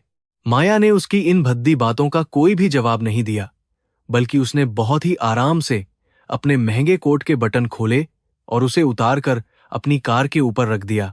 माया ने अपनी शर्ट की आस्तीन को बहुत ही सलीके से ऊपर मोड़ा और फिर उसने पलक झपकते ही अपनी वह खतरनाक और खूनी रफ्तार दिखाई जिसके लिए वह अंडरवर्ल्ड में जानी जाती थी। इससे पहले कि वह सरगना अपनी बंदूक का ट्रिगर दबा पाता, माया ने हवा में एक बहुत ही तेज छलांग लगाई और अपनी मजबूत लात से उसके चेहरे पर एक भयानक प्रहार किया। उस एक ही जोरदार प्रहार से वह विशाल और भारी आदमी किसी सूखे पत्ते की तरह बहुत दूर जाकर सड़क पर गिरा और उसके मुंह से खून का एक फव्वारा फूट पड़ा। अपने सरगना को इस तरह से एक ही झटके में धूल चाटते हुए देखकर बाकी सभी गुंडे बहुत ज्यादा गुस्से में आ गए और वे सभी अपनी बंदूकों के साथ माया पर टूट पड़े। लेकिन माया के लिए यह कोई नई बात नहीं थी, क्योंकि उसने अपनी पूरी जिंदगी इन्हीं खूनी और भयानक रास्तों पर ऐसे ही लोगों की हड्डियां तोड़ते हुए गुजारी थी और वह इसमें माहिर थी। वह किसी तेज और अदृश्य बिजली की तरह उनके बीच में घूम रही थी और बहुत ही अचूक और घातक वार करके एक एक गुंडे को जमीन पर गिरा रही थी। एक गुंडे ने पीछे से आकर माया पर बहुत ही भारी लोहे की रॉड से हमला करने की कोशिश की, लेकिन माया ने बिना मुड़े ही उसकी हरकत को बहुत अच्छी तरह से भांप लिया। उसने तुरंत नीचे झुककर खुद को बचाया और फिर बहुत ही फुर्ती से घूमकर उस गुंडे के घुटने पर एक ऐसा करारा प्रहार किया कि उसकी हड्डी के टूटने की भयानक आवाज गूंज उठी। वह आदमी दर्द से बहुत ही बुरी तरह से चीखने लगा और माया ने उसकी रॉड छीनकर उसी रॉड से दो और गुंडों के सिर बहुत ही बेरहमी से फोड़ दिए। कुछ ही मिनटों के अंदर वह सुनसान सड़क एक बहुत ही भयानक और खूनी युद्ध के मैदान में बदल चुकी थी, जहां हर तरफ सिर्फ और सिर्फ उन गुंडों की चीखें ही सुनाई दे रही थीं। जो हत्यारे कुछ देर पहले तक बहुत ही ज्यादा घमंड में थे और खुद को मौत का सौदागर समझते थे, वे अब माया के सामने अपनी जान की भीख मांगते हुए बुरी तरह रो रहे थे। माया ने उन सभी को उनके अपने ही खून में बहुत ही बुरी तरह से नहला दिया था और वह खुद बिल्कुल बिना किसी खरोंच के वहां खड़ी थी। माया ने बहुत ही धीमी और खौफनाक चाल चलते हुए उस सरगना की तरफ अपने कदम बढ़ाए, जो अभी भी अपने टूटे हुए जबड़े और खून से लथपथ चेहरे के साथ जमीन पर पड़ा कराह रहा था। उसने अपने भारी और महंगे जूतों से उस आदमी की छाती को बहुत ही जोर से दबाया, जिससे उसकी सांसें पूरी तरह से घुटने लगीं और उसकी आंखों में मौत का भयानक खौफ साफ दिखने लगा। माया ने बहुत ही ठंडी और खतरनाक आवाज में उससे पूछा कि तुझे किसने भेजा है और मुझे हर एक जानकारी पूरी तरह से सच सच चाहिए। वह आदमी इतना ज्यादा डर चुका था कि उसने बिना किसी भी तरह की देरी किए बजाज परिवार का नाम उगल दिया और उन सभी साजिशों के बारे में भी पूरी तरह से बता दिया। माया ने अपने कोट की जेब से अपना एक बहुत ही सुरक्षित फोन निकाला और उस सरगना के इस पूरी तरह से बता दिया। कबूलनामे का एक बहुत ही स्पष्ट और उच्च गुणवत्ता वाला वीडियो तुरंत रिकॉर्ड कर लिया। यह वीडियो बजाज परिवार को हमेशा के लिए पूरी तरह से खत्म करने और उन्हें जेल की अंधेरी कालकोठरी में सड़ाने के लिए एक बहुत ही बड़ा और पक्का सबूत था। माया ने उस आदमी की छाती से अपना पैर बहुत ही आराम से हटाया और अपनी शर्ट को ठीक करते हुए अपने कोट को वापस पहन लिया, जैसे वहां पर कुछ भी हुआ ही न हो। उसने उन सभी कराहते हुए गुंडों को अपनी बहुत ही भयानक चेतावनी देते हुए कहा कि अगर तुम लोगों ने इस शहर में दोबारा अपना गंदा मुंह दिखाया तो मैं तुम्हें सच में जिंदा जला दूंगी। इसके बाद वह अपनी कार में वापस आकर बहुत ही शान से बैठ गई और अपने डरे हुए ड्राइवर को तुरंत घर की तरफ गाड़ी चलाने का आदेश दिया। जब माया की गाड़ी सिंघानिया हवेली के विशाल और भारी लोहे के दरवाजे से अंदर दाखिल हुई तो पूरी हवेली में एक बहुत ही गहरी और अजीब सी शांति पूरी तरह से छाई हुई थी। माया ने अपने कपड़े बदले और वह बहुत ही सामान्य तरीके से आर्यन के कमरे में गई, जहां आर्यन अभी भी अपने महत्वपूर्ण काम में बहुत ही ज्यादा व्यस्त था और लैपटॉप पर कुछ देख रहा था। आर्यन ने माया को देखकर बहुत ही राहत भरी सांस ली और पूछा कि तुम्हें आने में इतनी ज्यादा देर कैसे हो गई? क्या रास्ते में कोई भारी समस्या थी? माया ने बहुत ही कोमलता से मुस्कुराते हुए आर्यन के माथे को चूमा और कहा कि रास्ते में बस कुछ गंदे कीड़े मकोड़े मिल गए थे, जिन्हें साफ करने में थोड़ा सा समय लग गया। उसने अपना फोन निकाला और वह खौफनाक कबूलनामे वाला वीडियो आर्यन को दिखाया, जिसे देखकर आर्यन का चेहरा बहुत ही भयानक और गहरे गुस्से से पूरी तरह से लाल हो गया और उसकी आंखें चमकने लगीं। आर्यन ने अपनी मुट्ठी बहुत जोर से भींच ली और कहा कि बजाज परिवार ने आज अपनी मौत के परवाने पर खुद ही पूरी तरह से हस्ताक्षर कर दिए हैं। आर्यन अपनी जगह से तुरंत खड़ा हो गया और उसने अपने सबसे खास वफादार सुरक्षा प्रमुख को तुरंत कॉल किया ताकि बजाज परिवार के खिलाफ एक बहुत ही बड़ा और सीधा हमला किया जा सके। लेकिन माया ने बहुत ही समझदारी और शांति से आर्यन का फोन अपने हाथ में ले लिया और कॉल को काटते हुए उसे शांत रहने और गुस्से में कोई भी गलत कदम न उठाने की सलाह दी। माया ने कहा कि अगर हम उन्हें सीधे मार देंगे तो उन्हें अपने किए गए गंदे अपराधों की असली और खौफनाक सजा का कोई भी एहसास बिल्कुल नहीं हो पाएगा। माया ने आर्यन को अपनी नई और बहुत ही ज्यादा खौफनाक योजना के बारे में विस्तार से बताना शुरू किया, जो उसने रास्ते में वापस आते समय अपने बहुत ही तेज दिमाग में पूरी तरह से सोच ली थी। उसने कहा कि बजाज परिवार इस हफ्ते शहर का सबसे बड़ा और शानदार वार्षिक समारोह आयोजित करने वाला है, जिसमें देश भर के सभी सबसे बड़े और नामी उद्योगपति, राजनेता और मशहूर हस्तियां शामिल होने वाली हैं। हम उसी दिन उनके उस झूठे घमंड और शोहरत को पूरी दुनिया के सामने बहुत ही बुरी तरह से हमेशा के लिए चकनाचूर कर देंगे। आर्यन ने माया की इस बहुत ही तेज और अचूक रणनीति को सुनकर एक बहुत ही गहरी और संतुष्ट मुस्कान दी, क्योंकि वह जानता था कि उसकी पत्नी का दिमाग किसी भी हथियार से बहुत ज्यादा खतरनाक है। उन्होंने तय किया कि वे बजाज परिवार को यह झूठा और मीठा एहसास होने देंगे कि उनका वह खूनी हमला पूरी तरह से सफल हो गया है और वे जीत गए हैं, ताकि वे अपने समारोह का जश्न मना सकें। यह धोखा उनके दुश्मनों को पूरी तरह से अंधा कर देगा और वे माया के आने वाले तूफान के लिए बिल्कुल तैयार नहीं होंगे। उस रात हवेली में सब कुछ बहुत ही शांत और सामान्य लग रहा था, लेकिन उस भारी शांति के पीछे एक बहुत ही खौफनाक और भयानक युद्ध की गहरी तैयारियां पूरी तरह से चल रही थीं। माया अपने गुप्त खुफिया नेटवर्क के जरिए उस होने वाले बड़े समारोह की हर एक छोटी जानकारी और सुरक्षा व्यवस्था को बहुत ही ध्यान से हैक कर रही थी और अपनी मजबूत पकड़ बना रही थी। उसने उस समारोह के मुख्य सर्वर और सभी बड़े स्क्रीन तक अपनी बहुत ही गुप्त और खतरनाक पहुंच पूरी तरह से सुरक्षित कर ली थी। बजाज परिवार अपने घर में बहुत ही खुशी से शराब पीने और अपनी उस झूठी और भयानक जीत का जश्न मनाने में व्यस्त था और उन्हें लग रहा था कि माया अब इस दुनिया में बिल्कुल भी नहीं है। वे इस बात से पूरी तरह से अनजान थे कि जिस मौत के भयानक खेल को उन्होंने बहुत ही घमंड के साथ शुरू किया था, उसका अंत उनके पूरे खानदान की बर्बादी के साथ ही होने वाला है। माया, जो एक खूंखार और सोई हुई शेरनी थी, अब पूरी तरह से जाग चुकी थी और शिकार के लिए तैयार थी। शहर का सबसे बड़ा और आलीशान 7 सितारा होटल आज रात हजारों चमकदार रोशनियों और विदेशी फूलों से बहुत ही खूबसूरती के साथ सजाया गया था। बजाज परिवार ने अपना वह बहुप्रतीक्षित और भव्य वार्षिक समारोह आयोजित किया था, जिसमें देश के सबसे बड़े राजनेता, मशहूर उद्योगपति और मीडिया के सभी बड़े लोग शामिल हुए थे। हर तरफ बहुत ही महंगी शैंपेन बह रही थी और लोग अपने अपने चेहरों पर झूठी मुस्कान सजाए हुए एक दूसरे से बहुत ही मीठी मीठी बातें कर रहे थे। बजाज परिवार के मुखिया श्रीमान बजाज बहुत ही गर्व और खुशी से भरे हुए थे। श्रीमान बजाज को पूरा यकीन था कि उन्होंने जो खतरनाक हत्यारे माया को मारने के लिए भेजे थे, उन्होंने अपना काम बहुत ही अच्छी तरह से पूरा कर दिया होगा।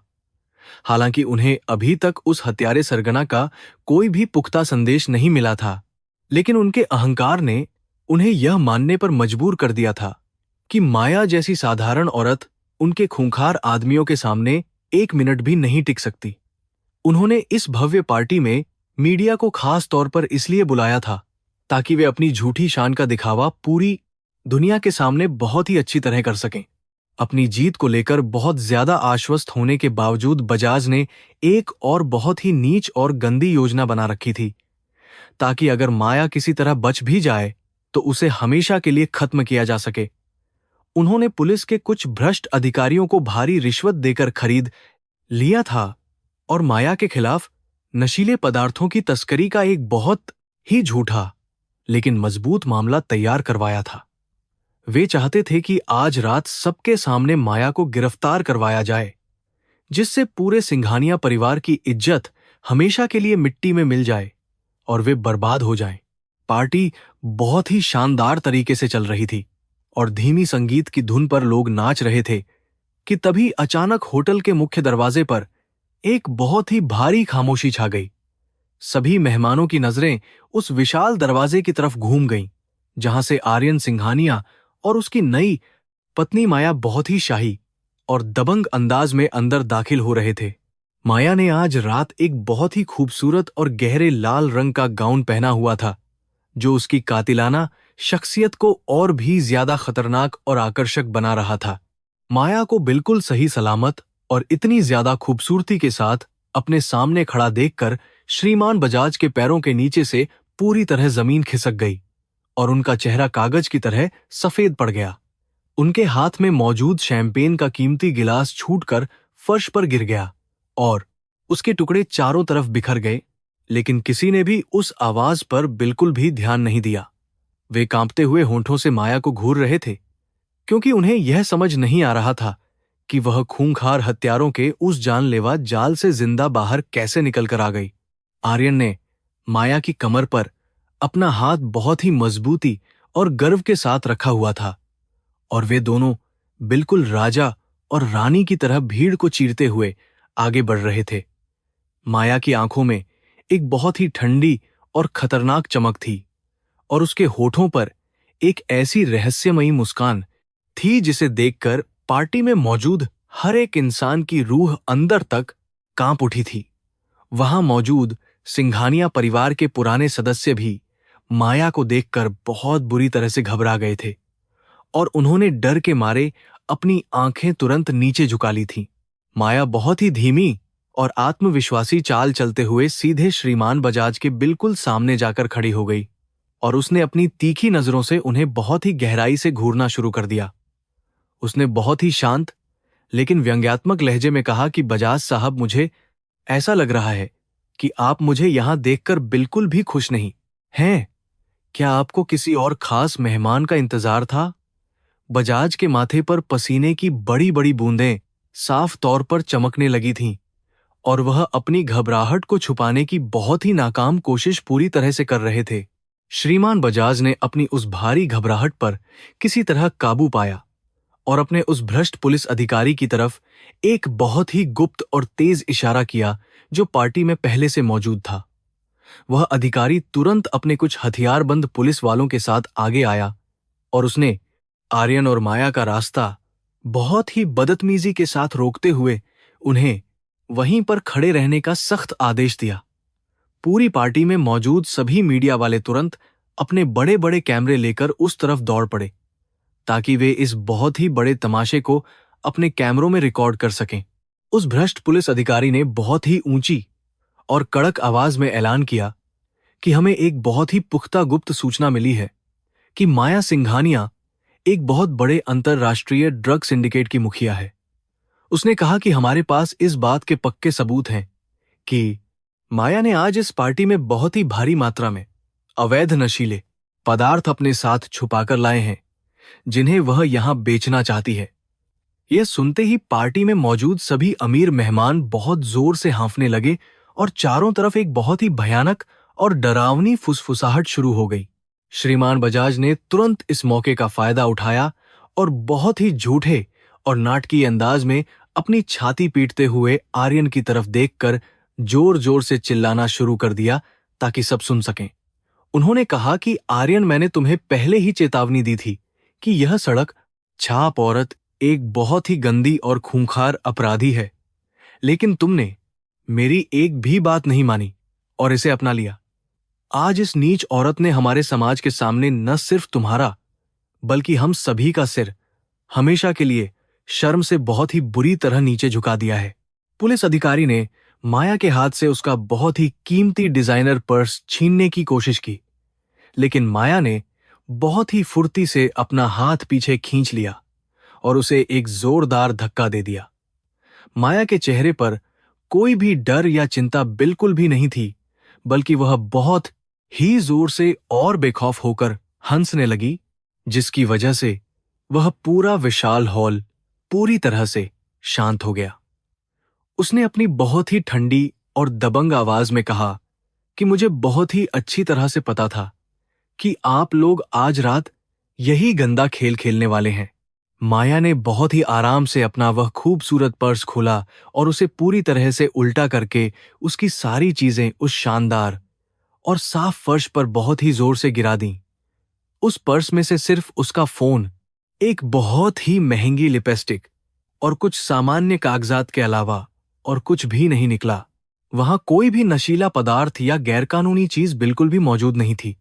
पुलिस अधिकारी और श्रीमान बजाज का चेहरा यह सब देखकर पूरी तरह से पीला पड़ गया, क्योंकि उनकी वह बहुत ही बड़ी और गंदी साजिश पूरी तरह से नाकाम हो चुकी थी।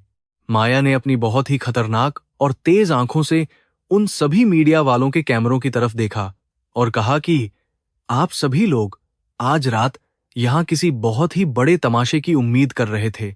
आप लोगों को वह तमाशा जरूर देखने को मिलेगा, लेकिन उसकी मुख्य कहानी वह बिल्कुल नहीं होगी जो ये भ्रष्ट बजाज साहब आप सभी को अपनी गंदी और झूठी बातों से सुनाने की कोशिश कर रहे हैं। अब मैं आप सभी को इस शहर के सबसे बड़े और सबसे अमीर उद्योगपति का वह असली और भयानक चेहरा दिखाऊंगी, जिसे देखकर आपकी आत्मा कांप जाएगी। माया ने अपने फोन की स्क्रीन पर बहुत ही तेजी से कुछ बटन दबाए और तुरंत ही उस विशाल हॉल में लगा हुआ वह सबसे बड़ा और मुख्य प्रोजेक्टर स्क्रीन बहुत ही तेज आवाज के साथ चालू हो गया। उस बहुत बड़ी स्क्रीन पर जो तस्वीरें और दस्तावेज सामने आए, उन्हें देखकर वहां मौजूद हर एक इंसान की आंखें पूरी तरह से फटी की फटी रह गईं और उनके मुंह खुले के खुले रह गए। वह दस्तावेज बजाज परिवार की उन सभी गैरकानूनी गतिविधियों, काले धन को सफेद करने और भारी मात्रा में हथियारों की तस्करी के बिल्कुल पक्के और अचूक सबूत थे।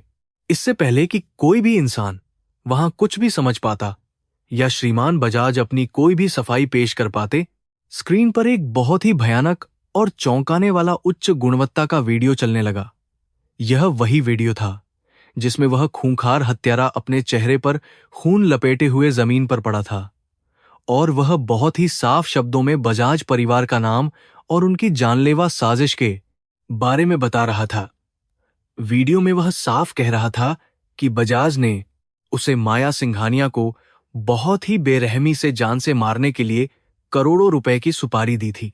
यह भयानक वीडियो देखते ही उस पूरी शानदार पार्टी में एक बहुत ही भयंकर और जोरदार हंगामा मच गया और सभी मीडिया वालों ने अपने माइक और बड़े-बड़े कैमरे सियन अधिकारी जो अभी तक वहां आराम से खड़े थे, उन्होंने तुरंत आकर उस भ्रष्ट पुलिस वाले को हथकड़ी पहना दी जिसने माया पर आरोप लगाया था। बजाज साहब को अब बहुत ही अच्छी तरह समझ आ गया था कि वह अपने ही बिछाए हुए जाल में पूरी तरह से फंसकर बर्बाद हो चुके हैं। माया बहुत ही शान और आत्मविश्वास के साथ धीरे-धीरे चलते हुए श्रीमान बजाज के बिल्कुल करीब गई और उसने अपनी तेज आंखों से उन्हें बहुत ही गहराई से घूरते हुए अपनी बात कहना शुरू की। उसने कहा कि आपने सोचा था कि आप कुछ गुंडों और पुलिस वालों को खरीद कर मुझे बहुत ही आसानी से डरा देंगे या मेरी जान ले लेंगे, लेकिन आप शायद मेरे भयानक अतीत को भूल गए थे। मैं उस अंधेरी दुनिया से आई हूं जहां आपके जैसे घमंडी और झूठे लोगों को हम अपने पैरों की धूल के बराबर भी बिल्कुल नहीं समझते हैं। श्रीमान बजाज बुरी तरह से हांफते हुए पीछे हटने लगे, लेकिन वहां मौजूद ईमानदार पुलिस अधिकारियों ने उन्हें बहुत ही मजबूती से पकड़ लिया और उनके हाथों में एक भारी और ठंडी हथकड़ी बहुत ही जोर से पहना दी। उनके वे सारे अमीर और ताकतवर दोस्त जो कुछ ही मिनट पहले तक उनके साथ खड़े होकर मीठी बातें कर रहे थे, वे सभी बहुत ही तेजी से उनसे दूर खिसक गए और उन्हें अकेला छोड़ दिया। उनकी बरसों की कमाई हुई सारी झूठी इज्जत, उनका व्यापार और उनका बहुत बड़ा अहंकार आज माया के सिर्फ एक ही वार से हमेशा के लिए पूरी तरह खाक हो गया था। आर्यन बहुत ही गर्व के साथ आगे आया और उसने माया के कंधे पर अपना हाथ रखते हुए पूरी दुनिया और मीडिया के सामने अपनी बात को बहुत ही ज्यादा स्पष्ट और कड़क शब्दों में कह दिया। उसने कहा कि जो कोई भी मेरे परिवार या मेरी पत्नी की तरफ अपनी बुरी नजर उठाने की जरा सी भी कोशिश करेगा, उसका अंजाम आज इन बजाज साहब से भी कई गुना ज्यादा भयानक और खौफनाक होगा। आर्यन के इन शब्दों ने यह पूरी तरह से साबित कर दिया था कि सिंघानिया साम्राज्य अब एक बहुत ही नए और खूंखार नेतृत्व के सुरक्षित हाथों में है। सिंघानिया परिवार के वे सभी बुजुर्ग और चाचा जो अभी भी आर्यन और माया को उनके पद से हटाने के झूठे सपने देख रहे थे, वे यह सब देखकर अंदर से बहुत ही बुरी तरह से कांप रहे थे। उन्हें अब यह बात बहुत ही अच्छी तरह से समझ में आ गई थी कि माया एक ऐसी भयानक आग है जिससे टकराने का सीधा मतलब है खुद को पूरी तरह से जलाकर हमेशा के लिए राख कर लेना। उन्होंने चुपचाप अपने सिर बहुत ही भारी शर्म से नीचे झुका लिए और मन ही मन में माया के सामने अपनी पूरी हार हमेशा के लिए स्वीकार कर ली। पुलिस श्रीमान बजाज और उनके उन सभी गुर्गों को घसीटते हुए उस बहुत बड़े और शानदार हॉल से बाहर ले गई और उनके पीछे मीडिया का एक बहुत बड़ा हुजूम भी पागलों की तरह दौड़ता हुआ चला गया। माया ने बहुत ही शांति से अपना वह फोन वापस अपनी जेब में रखा और उसने अपने पति आर्यन की तरफ देखकर एक बहुत ही खूबसूरत और जीत से भरी हुई सच्ची मुस्कान दी जो सिर्फ आर्यन के लिए थी। उन्होंने वहां मौजूद किसी भी इंसान की तरफ दोबारा मुड़कर नहीं देखा और वे दोनों हाथ में हाथ डाले उस बड़ी पार्टी से शान से बाहर निकल गए। बाहर की बहुत ही ठंडी और तेज हवा माया के खूबसूरत बालों को सहला रही थी और आसमान में तारे बहुत ही ज्यादा चमक रहे थे, जैसे वे भी उसकी इस महान जीत का जश्न मना रहे हों। आज रात उसने न सिर्फ अपने दुश्मनों का पूरी तरह से सफाया कर दिया था, बल्कि उसने पूरे शहर के अभिजात्य वर्ग के दिलों में अपने नाम का एक बहुत ही गहरा खौफ पैदा कर दिया था। अब कोई भी इंसान कभी भी माया सिंघानिया को कम आंकने की या उससे उलझने की भयानक गलती अपने जीवन में दोबारा बिल्कुल नहीं करेगा। वह अब असल रानी थी। बजाज परिवार के भयानक अंत के बाद शहर में आर्यन और माया का बहुत ही गहरा खौफ छा गया था, लेकिन सिंघानिया हवेली के अंदर अभी भी कुछ पुराने और लालची बुजुर्ग मौजूद थे जो अपनी सत्ता आसानी से छोड़ने के लिए बिल्कुल तैयार नहीं थे। परिवार के सबसे बड़े प्रामाणिया चाचा ने रात के गहरे अंधेरे में अपने सभी वफादार और भ्रष्ट शेयरधारकों को एक गुप्त जगह पर बुलाया। उन्होंने आर्यन को हमेशा के लिए कुर्सी से हटाने और पूरी कंपनी पर अपना अवैध कब्जा जमाने के लिए एक बहुत ही खतरनाक आखिरी चाल चलने की पूरी योजना बनाई। चाचा ने अपने भ्रष्ट साथियों को बताया कि बजाज के जेल जाने के बाद कंपनी के शेयर बाजार में बहुत तेजी से गिरे हैं और यही उनके लिए सबसे सही मौका है। उन्होंने कुछ कमजोर शेयरधारकों को बुरी तरह से ब्लैकमेल करके उनके वोटिंग अधिकार अपने नाम करवा लिए थे ताकि उनके पास बहुमत आ जाए। वे सभी मिलकर कल सुबह की बोर्ड मीटिंग में अचानक मतदान करवाकर आर्यन को उसके पद से पूरी तरह बर्खास्त करने का सपना देख रहे थे। उन्हें लग रहा था कि माया इस कानूनी लड़ाई में उनका कुछ भी नहीं बिगाड़ पाएगी। वे बेवकूफ लोग यह बिल्कुल नहीं जानते थे कि माया का खुफिया नेटवर्क उनकी सोच से भी कई गुना ज्यादा तेज और खतरनाक तरीके से काम करता था। माया रात भर अपने कंप्यूटर के सामने बैठी रही और उसने उन भ्रष्ट शेयरधारकों के बीच होने वाले पैसों के लेन देन को आसानी से ट्रैक कर लिया। उसे यह भी पता चल गया कि चाचा ने किन मासूम लोगों को उनके परिवारों का डर दिखाकर ब्लैकमेल किया था और उनके शेयर हथियाए थे। माया की आंखों में एक ठंडी चमक आ गई, क्योंकि अब वह उन गद्दारों को हमेशा के लिए मिटाने वाली थी। अगली सुबह जब सूरज की किरणें सिंघानिया समूह की भव्य इमारत पर पड़ीं, तो वहां का माहौल तूफान से पहले की डरावनी शांति जैसा लग रहा था। आर्यन और माया अपनी शानदार काली कार से बाहर निकले और उनके चेहरों पर एक गहरा आत्मविश्वास पूरी तरह से झलक रहा था। उन्होंने आज बहुत ही कड़क और पेशेवर काले रंग के कपड़े पहने हुए थे जो उन्हें किसी खूंखार शिकारी जोड़े की तरह दिखा रहे थे। इमारत के अंदर मौजूद सभी कर्मचारी उन दोनों को देखकर सम्मान और गहरे खौफ के साथ उनके लिए तुरंत रास्ता छोड़ रहे थे। चाचा और उनके सभी लालची समर्थक बोर्ड रूम में पहले से ही अपनी कुर्सियों पर घमंड के साथ बैठे हुए थे और अपनी जीत का जश्न मनाने के लिए बेताब थे। उन्हें यकीन था कि उनके पास कंपनी के बहुमत वाले वोट हैं और वे आज ही आर्यन को धक्के मारकर इस इमारत से बाहर निकाल देंगे। कांच का दरवाजा खुला और आर्यन अपनी पत्नी माया के साथ शाही अंदाज में कमरे के अंदर दाखिल हुआ तो चाचा के चेहरे पर एक गंदी मुस्कान आ गई। उन्होंने आर्यन को घूरते हुए कहा कि तुम आज आखिरी बार इस कुर्सी पर बैठोगे। आर्यन ने चाचा की धमकी पर ध्यान नहीं दिया और वह शान से अपनी मुख्य कुर्सी पर जाकर बैठ गया। माया उसके पीछे एक मजबूत चट्टान की तरह खड़ी हो गई और उसने अपनी गहरी नजरों से कमरे में बैठे हर एक गद्दार को बारीकी से देखना शुरू कर दिया। आर्यन ने बहुत ही ठंडी और शांत आवाज में कहा कि मुझे लग रहा है कि आप लोग आज किसी गैरकानूनी साजिश को अंजाम देने के लिए यहां आए हैं। चाचा जोर से हंसे और अपनी जगह से खड़े होकर अचानक मतदान का प्रस्ताव तुरंत मेज पर रख दिया। चाचा ने घमंडी आवाज में ऐलान किया कि आज से इस पूरी कंपनी का मुखिया सिर्फ मैं ही बनूंगा, क्योंकि मेरे पास बहुमत मौजूद है। उन्होंने डरे हुए और ब्लैकमेल किए गए शेयरधारकों की तरफ देखा और उन्हें आर्यन के खिलाफ अपना वोट डालने का सख्त आदेश दिया। वे सभी बेचारे लोग अंदर से बुरी तरह कांप रहे थे, क्योंकि उन्हें अपने परिवारों की सुरक्षा की बहुत चिंता थी और वे मजबूरी में अपना हाथ ऊपर उठाने ही वाले थे।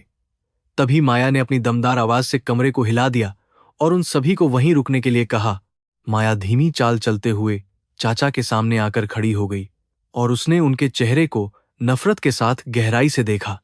उसने कहा कि आप लोग घमंड में अंधे होकर यह भूल गए हैं कि मैं कौन हूं और मेरी नजरों से कोई गंदा खेल कभी छुप नहीं सकता। माया ने हाथ में पकड़े एक रिमोट का बटन दबाया और कमरे में मौजूद सभी बड़ी स्क्रीन अचानक चालू हो गईं।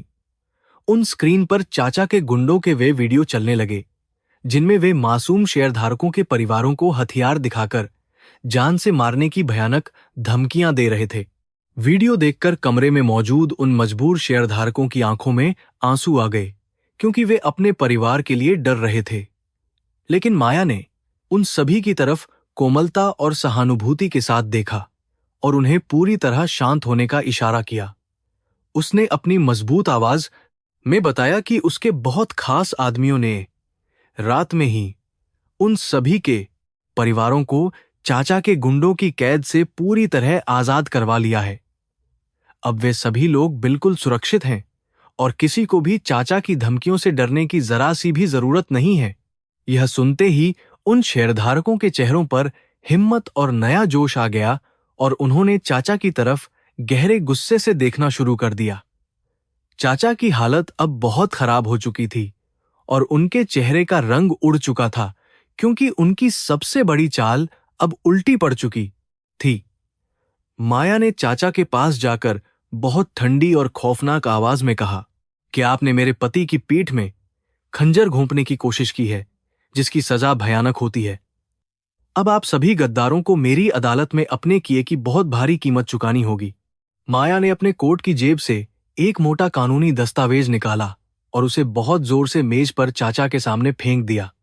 उसने अपनी दबंग और क्रूर आवाज में ऐलान किया कि यह एक ऐसा कानूनी पत्र है जिसमें लिखा है कि आप सभी गद्दार अपनी मर्जी से अपने सारे बीनी में लिया शेयर हमेशा के लिए आर्यन के नाम कर रहे हैं। अगर आपने इस कागज पर अभी हस्ताक्षर नहीं किए तो मैं पुलिस को बुलाकर अपहरण और ब्लैकमेल के जुर्म में आप सभी को जेल की कालकोठरी में सड़ा दूंगी। यह मेरी पहली और आखिरी बहुत खतरनाक चेतावनी है। कमरे में मौजूद चाचा और उनके सभी घमंडी साथी अब पूरी तरह हार चुके थे और उन्हें अपना बचाव करने का कोई रास्ता नजर नहीं आ रहा था। उनके पैरों के नीचे से जमीन खिसक चुकी थी और उनका झूठा घमंड माया के इस एक जोरदार तमाचे से हमेशा के लिए चकनाचूर हो गया था। उन्होंने अपने कांपते हाथों से पेन उठाया और बिना कोई सवाल किए उस महत्वपूर्ण कानूनी कागज पर अपने हस्ताक्षर तुरंत कर दिए। वे अच्छी तरह समझ गए थे कि वे किसी आम इंसान से नहीं, बल्कि एक खूंखार शिकारी से मुकाबला करने की भयानक गलती कर रहे थे। कागजों पर हस्ताक्षर होते ही आर्यन अपनी कुर्सी से शान के साथ खड़ा हुआ और उसने उस फाइल को हाथ में ले लिया, जो अब उसकी ताकत बन चुकी थी। उसने कमरे में मौजूद उन शेयरधारकों की तरफ देखा जिन्हें माया ने गुंडों से बचाया था, और उनकी आंखों में आर्यन के लिए एक गहरा सम्मान नजर आ रहा था। आर्यन ने अपनी कड़क और प्रभावशाली आवाज में ऐलान किया कि आज से इस कंपनी में किसी भी तरह का भ्रष्टाचार और गंदी राजनीति बिल्कुल बर्दाश्त नहीं की जाएगी। अगर किसी ने ऐसा किया तो उसका सीधा सामना खतरनाक माया से होगा। आर्यन ने सुरक्षा गार्डों को तुरंत अंदर बुलाया और उन गद्दार बुजुर्गों को उसी वक्त भव्य इमारत से हमेशा के लिए बाहर निकाल देने का सख्त आदेश दिया। चाचा और उनके साथी सिर झुकाकर और अपनी किस्मत को कोसते हुए उस कमरे से बाहर चले गए, जहां उन्होंने बरसों तक अपनी झूठी सत्ता चलाई थी। उनका सारा गुरूर और पैसा माया के एक सटीक और खतरनाक वार से पूरी तरह खत्म हो चुका था और वे सड़क पर आ गए थे। उनके जाते ही कमरे में एक बहुत ताज़ी और सुकून भरी हवा का सुखद एहसास सभी लोगों को होने लगा था। माया ने आर्यन की तरफ प्यार और गर्व से देखा और उन दोनों के बीच एक गहरा संवाद हुआ जिसे सिर्फ वे दोनों ही समझ सकते थे। उन्होंने मिलकर न सिर्फ अपने व्यापारिक साम्राज्य को बचा लिया था, बल्कि उन सभी पुराने नियमों को भी तोड़ दिया था जो इस कंपनी को खोखला कर रहे थे। अब कोई भी व्यक्ति आर्यन की ताकत पर या माया की खूंखार रणनीतियों पर शक करने की जुर्रत कभी नहीं कर सकता था। वे दोनों अब एक ऐसी अजय शक्ति बन चुके थे जिसे हराना किसी के लिए भी पूरी तरह से अब नामुमकिन था। ऐतिहासिक और खतरनाक बैठक खत्म होने के बाद कंपनी में जश्न का शानदार माहौल छा गया था, क्योंकि कर्मचारियों को उन जालिम बुजुर्गों से हमेशा के लिए छुटकारा मिल गया था। माया ने समझदारी से उन सभी शेयरधारकों को उनके नुकसान की भरपाई करने का वादा किया और कंपनी में नया, पारदर्शी और ईमानदार नियम लागू करने की बड़ी घोषणा कर दी। उसने साबित कर दिया था कि वह सिर्फ हड्डियां तोड़ना ही नहीं जानती, बल्कि वह एक बेहतरीन और तेज दिमाग वाली शानदार लीडर भी है। उसकी इस अद्भुत खूबी ने वहां मौजूद सभी लोगों का दिल पूरी तरह जीत लिया था। शाम के समय जब वे दोनों अपनी आलीशान हवेली में वापस लौटे तो माया थकी हुई, लेकिन अंदर से बहुत खुश और शांत महसूस कर रही थी। उसने कमरे की खिड़की से बाहर चमकते हुए शहर को देखा और उसे अपने पुराने खूनी अंडरवर्ल्ड के दिनों की गहराई से याद आने लगी। उसने सोचा कि कैसे वह एक खूंखार और बेरहम रानी से एक जिम्मेदार और समझदार कॉरपोरेट लीडर बन चुकी थी, जिसने बिना खून बहाए एक बहुत बड़ा और खतरनाक युद्ध जीत लिया था। यह उसके पूरे जीवन का एक बहुत ही नया और सबसे खूबसूरत अध्याय बन चुका था। आर्यन पीछे से आया और उसने माया को अपनी मजबूत बाहों में प्यार और कोमलता के साथ भर लिया और उसके बालों को चूमते हुए धन्यवाद कहा। उसने भावुक आवाज में कहा कि तुमने मेरे और परिवार के लिए जो कुछ किया है उसे मैं जिंदगी में कभी नहीं भूल पाऊंगा। तुमने मुझे उन गद्दारों से बचाया है जो मेरे अपने खून के रिश्ते थे, लेकिन मेरे सबसे बड़े दुश्मन बन चुके थे। माया ने मुस्कुराते हुए कहा कि जब मैंने तुम्हारी पत्नी बनने का फैसला किया था तो तुम्हारी हर लड़ाई मेरी अपनी लड़ाई पूरी तरह से बन गई थी। इस ऐतिहासिक घटना ने व्यापारिक जगत में यह संदेश बहुत स्पष्ट रूप से भेज दिया था कि सिंघानिया परिवार अब पहले से ज्यादा मजबूत और खतरनाक हो चुका है। कई बड़े विदेशी निवेशक जो बजाज परिवार के डर से पीछे हट गए थे, वे अब खुद चलकर आर्यन और माया के पास निवेश करने के लिए गिड़गिड़ाते हुए वापस आ रहे थे। माया ने उन सभी को सख्त नियमों और अपनी शर्तों पर काम करने की अनुमति दी ताकि भविष्य में कोई दोबारा धोखा करने की हिम्मत न कर सके। उनकी कंपनी अब एक बहुत ही विशाल और सुरक्षित किला पूरी तरह बन चुकी थी। दूसरी तरफ बजाज परिवार और चाचा के सभी साथी जेल की ठंडी सलाखों के पीछे अपनी जिंदगी की सबसे बुरी और भयानक सजा भुगत रहे थे। उनकी सारी जायदाद और गैरकानूनी पैसा सरकार ने पूरी तरह जब्त कर लिया था और समाज में उनके नाम पर सिर्फ थूका जा रहा था। रिया, जो कभी खुद को शहर की रानी समझती थी, वह अब अस्पताल के एक साधारण कमरे में पड़ी अपनी भयानक गलती पर खून के आंसू रो रही थी। उसने माया को छेड़ने की जो जुर्रत की थी, उसने उसके पूरे खानदान को पूरी तरह मिट्टी में हमेशा के लिए मिला दिया था। माया ने फोन में रिया और उसके परिवार की बर्बादी की खबर ध्यान से पढ़ी और उसके होठों पर एक हल्की और संतुष्ट मुस्कान आ गई। वह जानती थी कि इस दुनिया में न्याय सिर्फ तभी मिलता है जब आप उसे अपने हाथों से और अपनी ताकत से छीनने की पूरी हिम्मत रखते हैं। उसने आर्यन का हाथ मजबूती से पकड़ा और वे दोनों एक साथ अपने आलीशान बिस्तर पर लेट गए, जहां अब कोई डर या साजिश उनके करीब बिल्कुल नहीं आ सकती थी। कल का सवेरा उनके लिए एक बहुत ही नई और खूबसूरत शुरुआत पूरी तरह लेकर हमेशा के लिए आने वाला था। शहर की गलियों और अमीर घरों में आर्यन की इस रहस्यमयी और खतरनाक पत्नी के बारे में तरह तरह की डरावनी और दिलचस्प कहानियां सुनाई जाने लगी थीं। लोग कहते थे कि वह एक ऐसी खूंखार इंसान है जो बिना खून बहाए अपने दुश्मनों को अंदर से खोखला करके मारे है डालती है और उसके पास हर राज का पर्दाफाश करने की जादुई ताकत है। इन कहानियों ने माया को एक ऐसा खौफनाक लीडर बना दिया था जिसकी इजाजत के बिना शहर में कोई नया व्यापार या साजिश शुरू करना पूरी तरह से नामुमकिन और बहुत ही जानलेवा काम हमेशा के लिए बन चुका था। माया की तेज और खौफनाक रणनीति अब पूरे सिंघानिया साम्राज्य की नींव बन चुकी थी और उसके बनाए नियमों का हर कोई ईमानदारी से पालन करने लगा था। उसने साबित कर दिया था कि असली रानी वह नहीं होती जो सिर्फ महलों में बैठकर राज करती है, बल्कि वह होती है जो युद्ध के मैदान में उतरकर दुश्मनों को पूरी तरह राख कर देती है। आर्यन और माया की यह खतरनाक और खूंखार जोड़ी अब शहर के इतिहास में हमेशा के लिए एक ऐसा खौफनाक और अजय नाम बन चुकी थी जिसे सदियों तक कोई इंसान कभी भी भुला नहीं पाएगा। बजाज परिवार और उन गद्दार रिश्तेदारों की गिरफ्तारी के बाद पूरे शहर में भारी सन्नाटा छा गया था। समाचार चैनलों और अखबारों के पहले पन्ने पर सिर्फ सिंघानिया समूह की ऐतिहासिक सफाई की खबरें छाई हुई थीं। हर कोई यह जानकर हैरान था कि कैसे एक ही रात में शहर के सबसे ताकतवर लोगों को उनके घमंड के साथ मिट्टी में हमेशा के लिए मिला दिया गया। माया सिंघानिया का नाम अब पूरे व्यापारिक जगत और आम जनता के बीच एक बहुत ही खौफनाक और अजय महाकाव्य की तरह मशहूर हो चुका था, जिससे लोग कांपते थे। दूसरी तरफ अस्पताल में रिया अपनी भयानक चोटों के साथ एक बहुत साधारण और सस्ते बिस्तर पर पड़ी खून के आंसू रो रही थी। उसके पिता के जेल जाने के बाद सरकार ने उनकी सारी संपत्ति और बैंक खाते पूरी तरह जब्त कर लिए थे, इसलिए उसे आलीशान कमरे से बाहर निकाल दिया गया था। उसके सभी अमीर दोस्त और करीबी रिश्तेदार जो कभी उसकी चापलूसी करते थे, वे अब उसका नाम तक सुनने से डरते थे। उसे समझ आ गया था कि माया से उलझने की उस गलती ने उसकी शानदार जिंदगी को नर्क बना दिया है। सिंघानिया हवेली के अंदर का माहौल अब पहले से बिल्कुल अलग और बहुत शांत हो चुका था, क्योंकि सारा गंदा खून वहां से साफ हो गया था।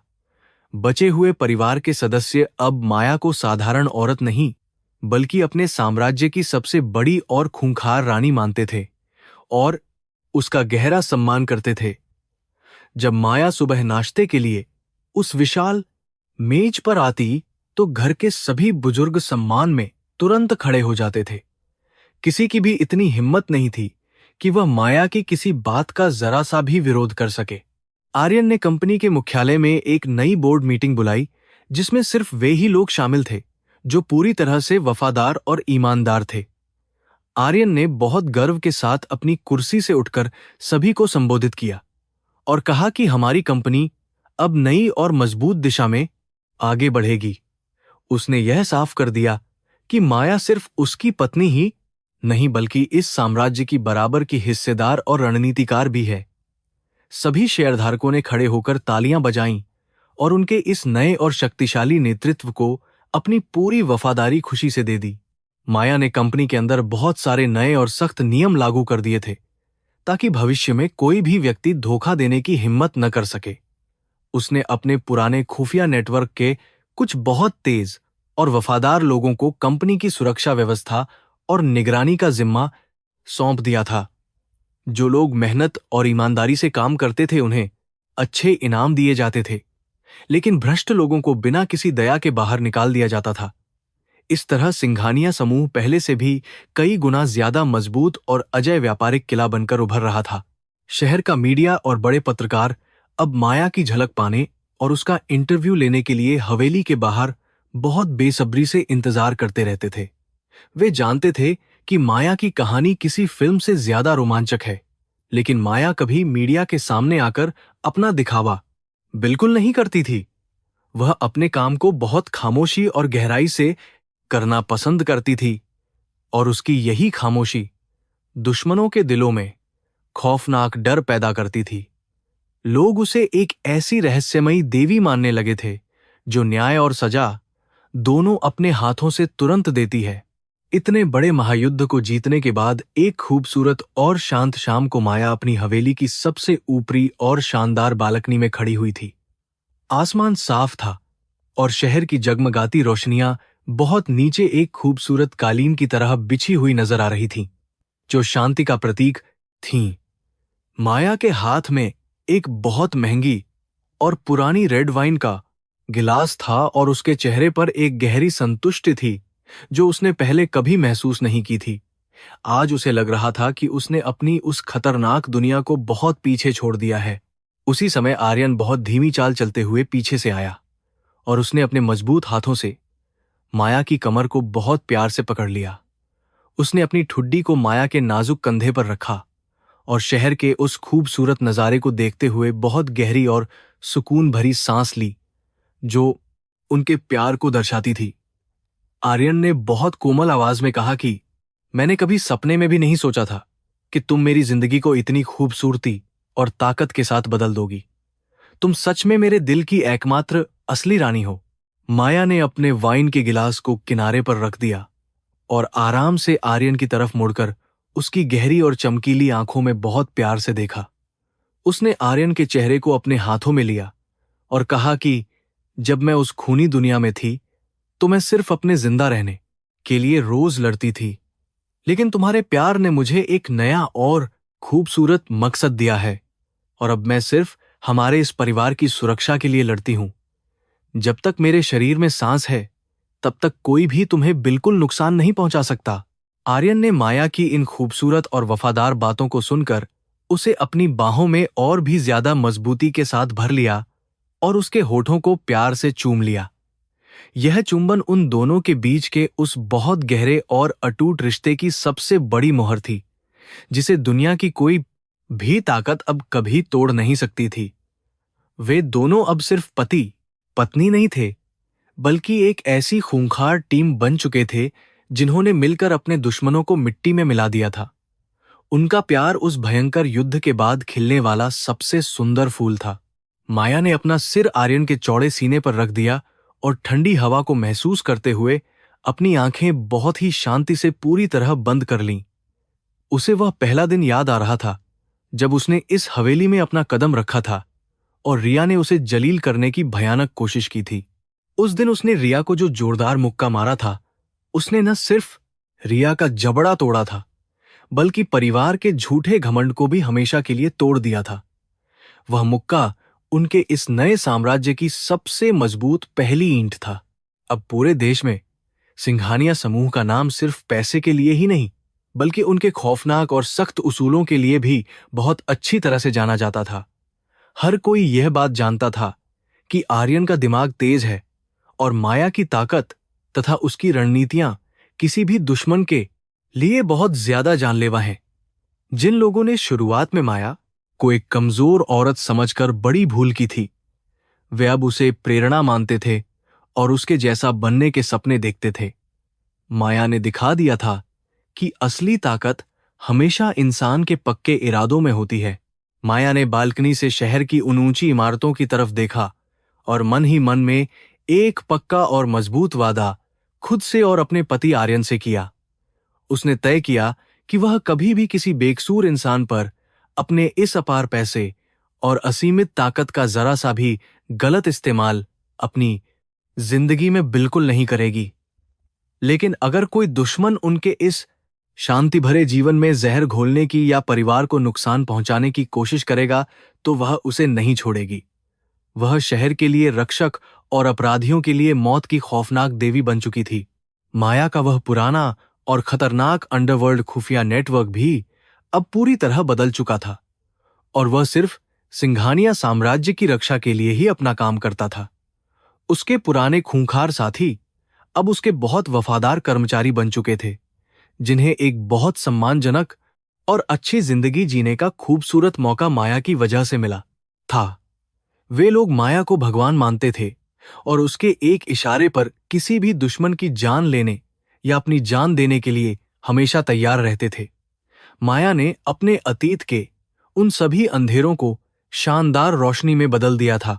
आर्यन और माया की यह खतरनाक और शानदार जोड़ी अब व्यापारिक इतिहास में एक ऐसी अमर कहानी बन चुकी थी जिसे आने वाली पीढ़ियां हमेशा के लिए याद रखेंगी।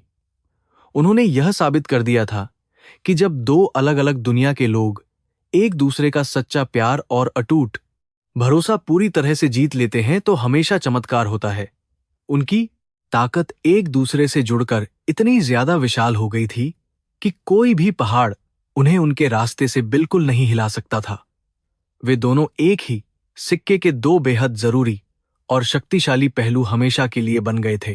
रात और भी ज्यादा गहरी और रहस्यमयी होती जा रही थी, लेकिन सिंघानिया हवेली के अंदर अब किसी भी तरह का कोई डर या कल की कोई झूठी चिंता बिल्कुल नहीं थी। आर्यन ने माया का हाथ बहुत मजबूती से पकड़ा और वे दोनों एक साथ बालकनी से वापस अपने उस आलीशान और खूबसूरत कमरे के अंदर धीरे धीरे चले गए। वे जानते थे कि आने वाला हर नया सवेरा उनके इस महान साम्राज्य के लिए बहुत सारी नई खुशियां और बड़ी व्यापारिक जीत लेकर ही आएगा। यह उस खूनी और भयानक रात का एक बहुत ही सुंदर और हमेशा रहने वाला सुखद अंत था। जिस लड़की को एक दिन सड़क छाप औरत कहकर बहुत बुरी तरह से इस घर से बाहर निकालने की एक खौफनाक कोशिश की गई थी, वह आज सब पर राज कर रही थी। आज वही साधारण सी दिखने वाली लड़की इस पूरे शहर की और इस सबसे अमीर परिवार की शक्तिशाली और बिना ताज वाली एकमात्र असली रानी पूरी तरह से बन चुकी थी। माया ने पहले दिन जो खौफनाक तूफान इस हवेली के अंदर खड़ा किया था, उसने हमेशा के लिए यहां की गंदी राजनीति को राख कर दिया था। अब यहां सिर्फ आर्यन और उसकी खूंखार पत्नी माया का ही राज चलता था। हवेली के बाहर खड़े हुए उन सभी कड़क सुरक्षा गार्डों ने भी अपने दिलों में अपनी इस नई मालकिन के लिए एक बहुत सच्चा और गहरा सम्मान पूरी तरह से रखा था। वे जानते थे कि जब तक माया सिंघानिया इस बड़े और भव्य घर के अंदर मौजूद है, तब तक मौत भी इस विशाल लोहे के दरवाजे को आसानी से बिल्कुल पार नहीं कर सकती है। पूरा शहर अब बहुत शांति से सो रहा था, क्योंकि शहर को अब यह पता चल चुका था कि उनका नया राजा और रानी बहुत ज्यादा ताकतवर हैं। यह आर्यन और माया के नए युग की खूबसूरत शुरुआत थी। उनका यह महान और अजय साम्राज्य अब उन सभी कमजोर और बेसहारा लोगों के लिए भी एक बड़ी उम्मीद बन चुका था, जिन्हें न्याय की हमेशा बहुत ज्यादा जरूरत होती थी। माया ने यह साबित कर दिया था कि जो औरत अपने सम्मान के लिए पूरी दुनिया से अकेले लड़ सकती है, वह किसी भी बड़े तूफान को बहुत आसानी से रोक सकती है। यह कहानी सिर्फ एक खूंखार पत्नी की नहीं थी, बल्कि यह कहानी एक ऐसे अटूट विश्वास की थी जिसने सारी पुरानी बुराइयों को जड़ से मिटा दिया था। और इसी के साथ इस भयानक खूनी संघर्ष का हमेशा के लिए अंत हो गया। जेल की उन ठंडी और अंधेरी कालकोठरियों में बैठे हुए बजाज परिवार के लोग अब अपनी उस भयानक गलती पर दिन रात सिर्फ खून के बहुत सारे आंसू बहाते रहते थे। उन्हें अपने उस झूठे पैसे और खोखली ताकत का जो घमंड था, वह अब पूरी तरह से धूल में मिलकर हमेशा के लिए बहुत ही बुरी तरह से खत्म हो चुका था। वे समझ गए थे कि उन्होंने एक ऐसी खूंखार शेरनी को छेड़ने की भूल की थी, जिसका काम सिर्फ अपने दुश्मनों का बिना किसी दया के शिकार करना होता है। उनकी यह बर्बादी पूरे समाज के लिए एक खौफनाक सबक हमेशा के लिए बन गई थी। माया सिंघानिया की वह पहली और ऐतिहासिक रात, जब उसने हवेली में अपना शानदार कदम रखा था, वह अब इस पूरे शहर की एक अमर और सच्ची लोककथा पूरी तरह बन चुकी थी। लोग यह खौफनाक कहानी सुनाते थे कि कैसे एक साधारण सी लाल साड़ी वाली औरत ने अकेले ही पूरे पारेहली घमंडी तंत्र को उखाड़ फेंका था। आर्यन और माया का वह महान साम्राज्य अब किसी भी तरह की गंदी राजनीति या बाहरी हमलों से पूरी तरह से सुरक्षित और हमेशा के लिए अजय हो चुका था। उनकी यह महान जीत सच्चाई और ताकत की एक निशानी बनकर लोगों के दिलों में हमेशा जिंदा रहेगी।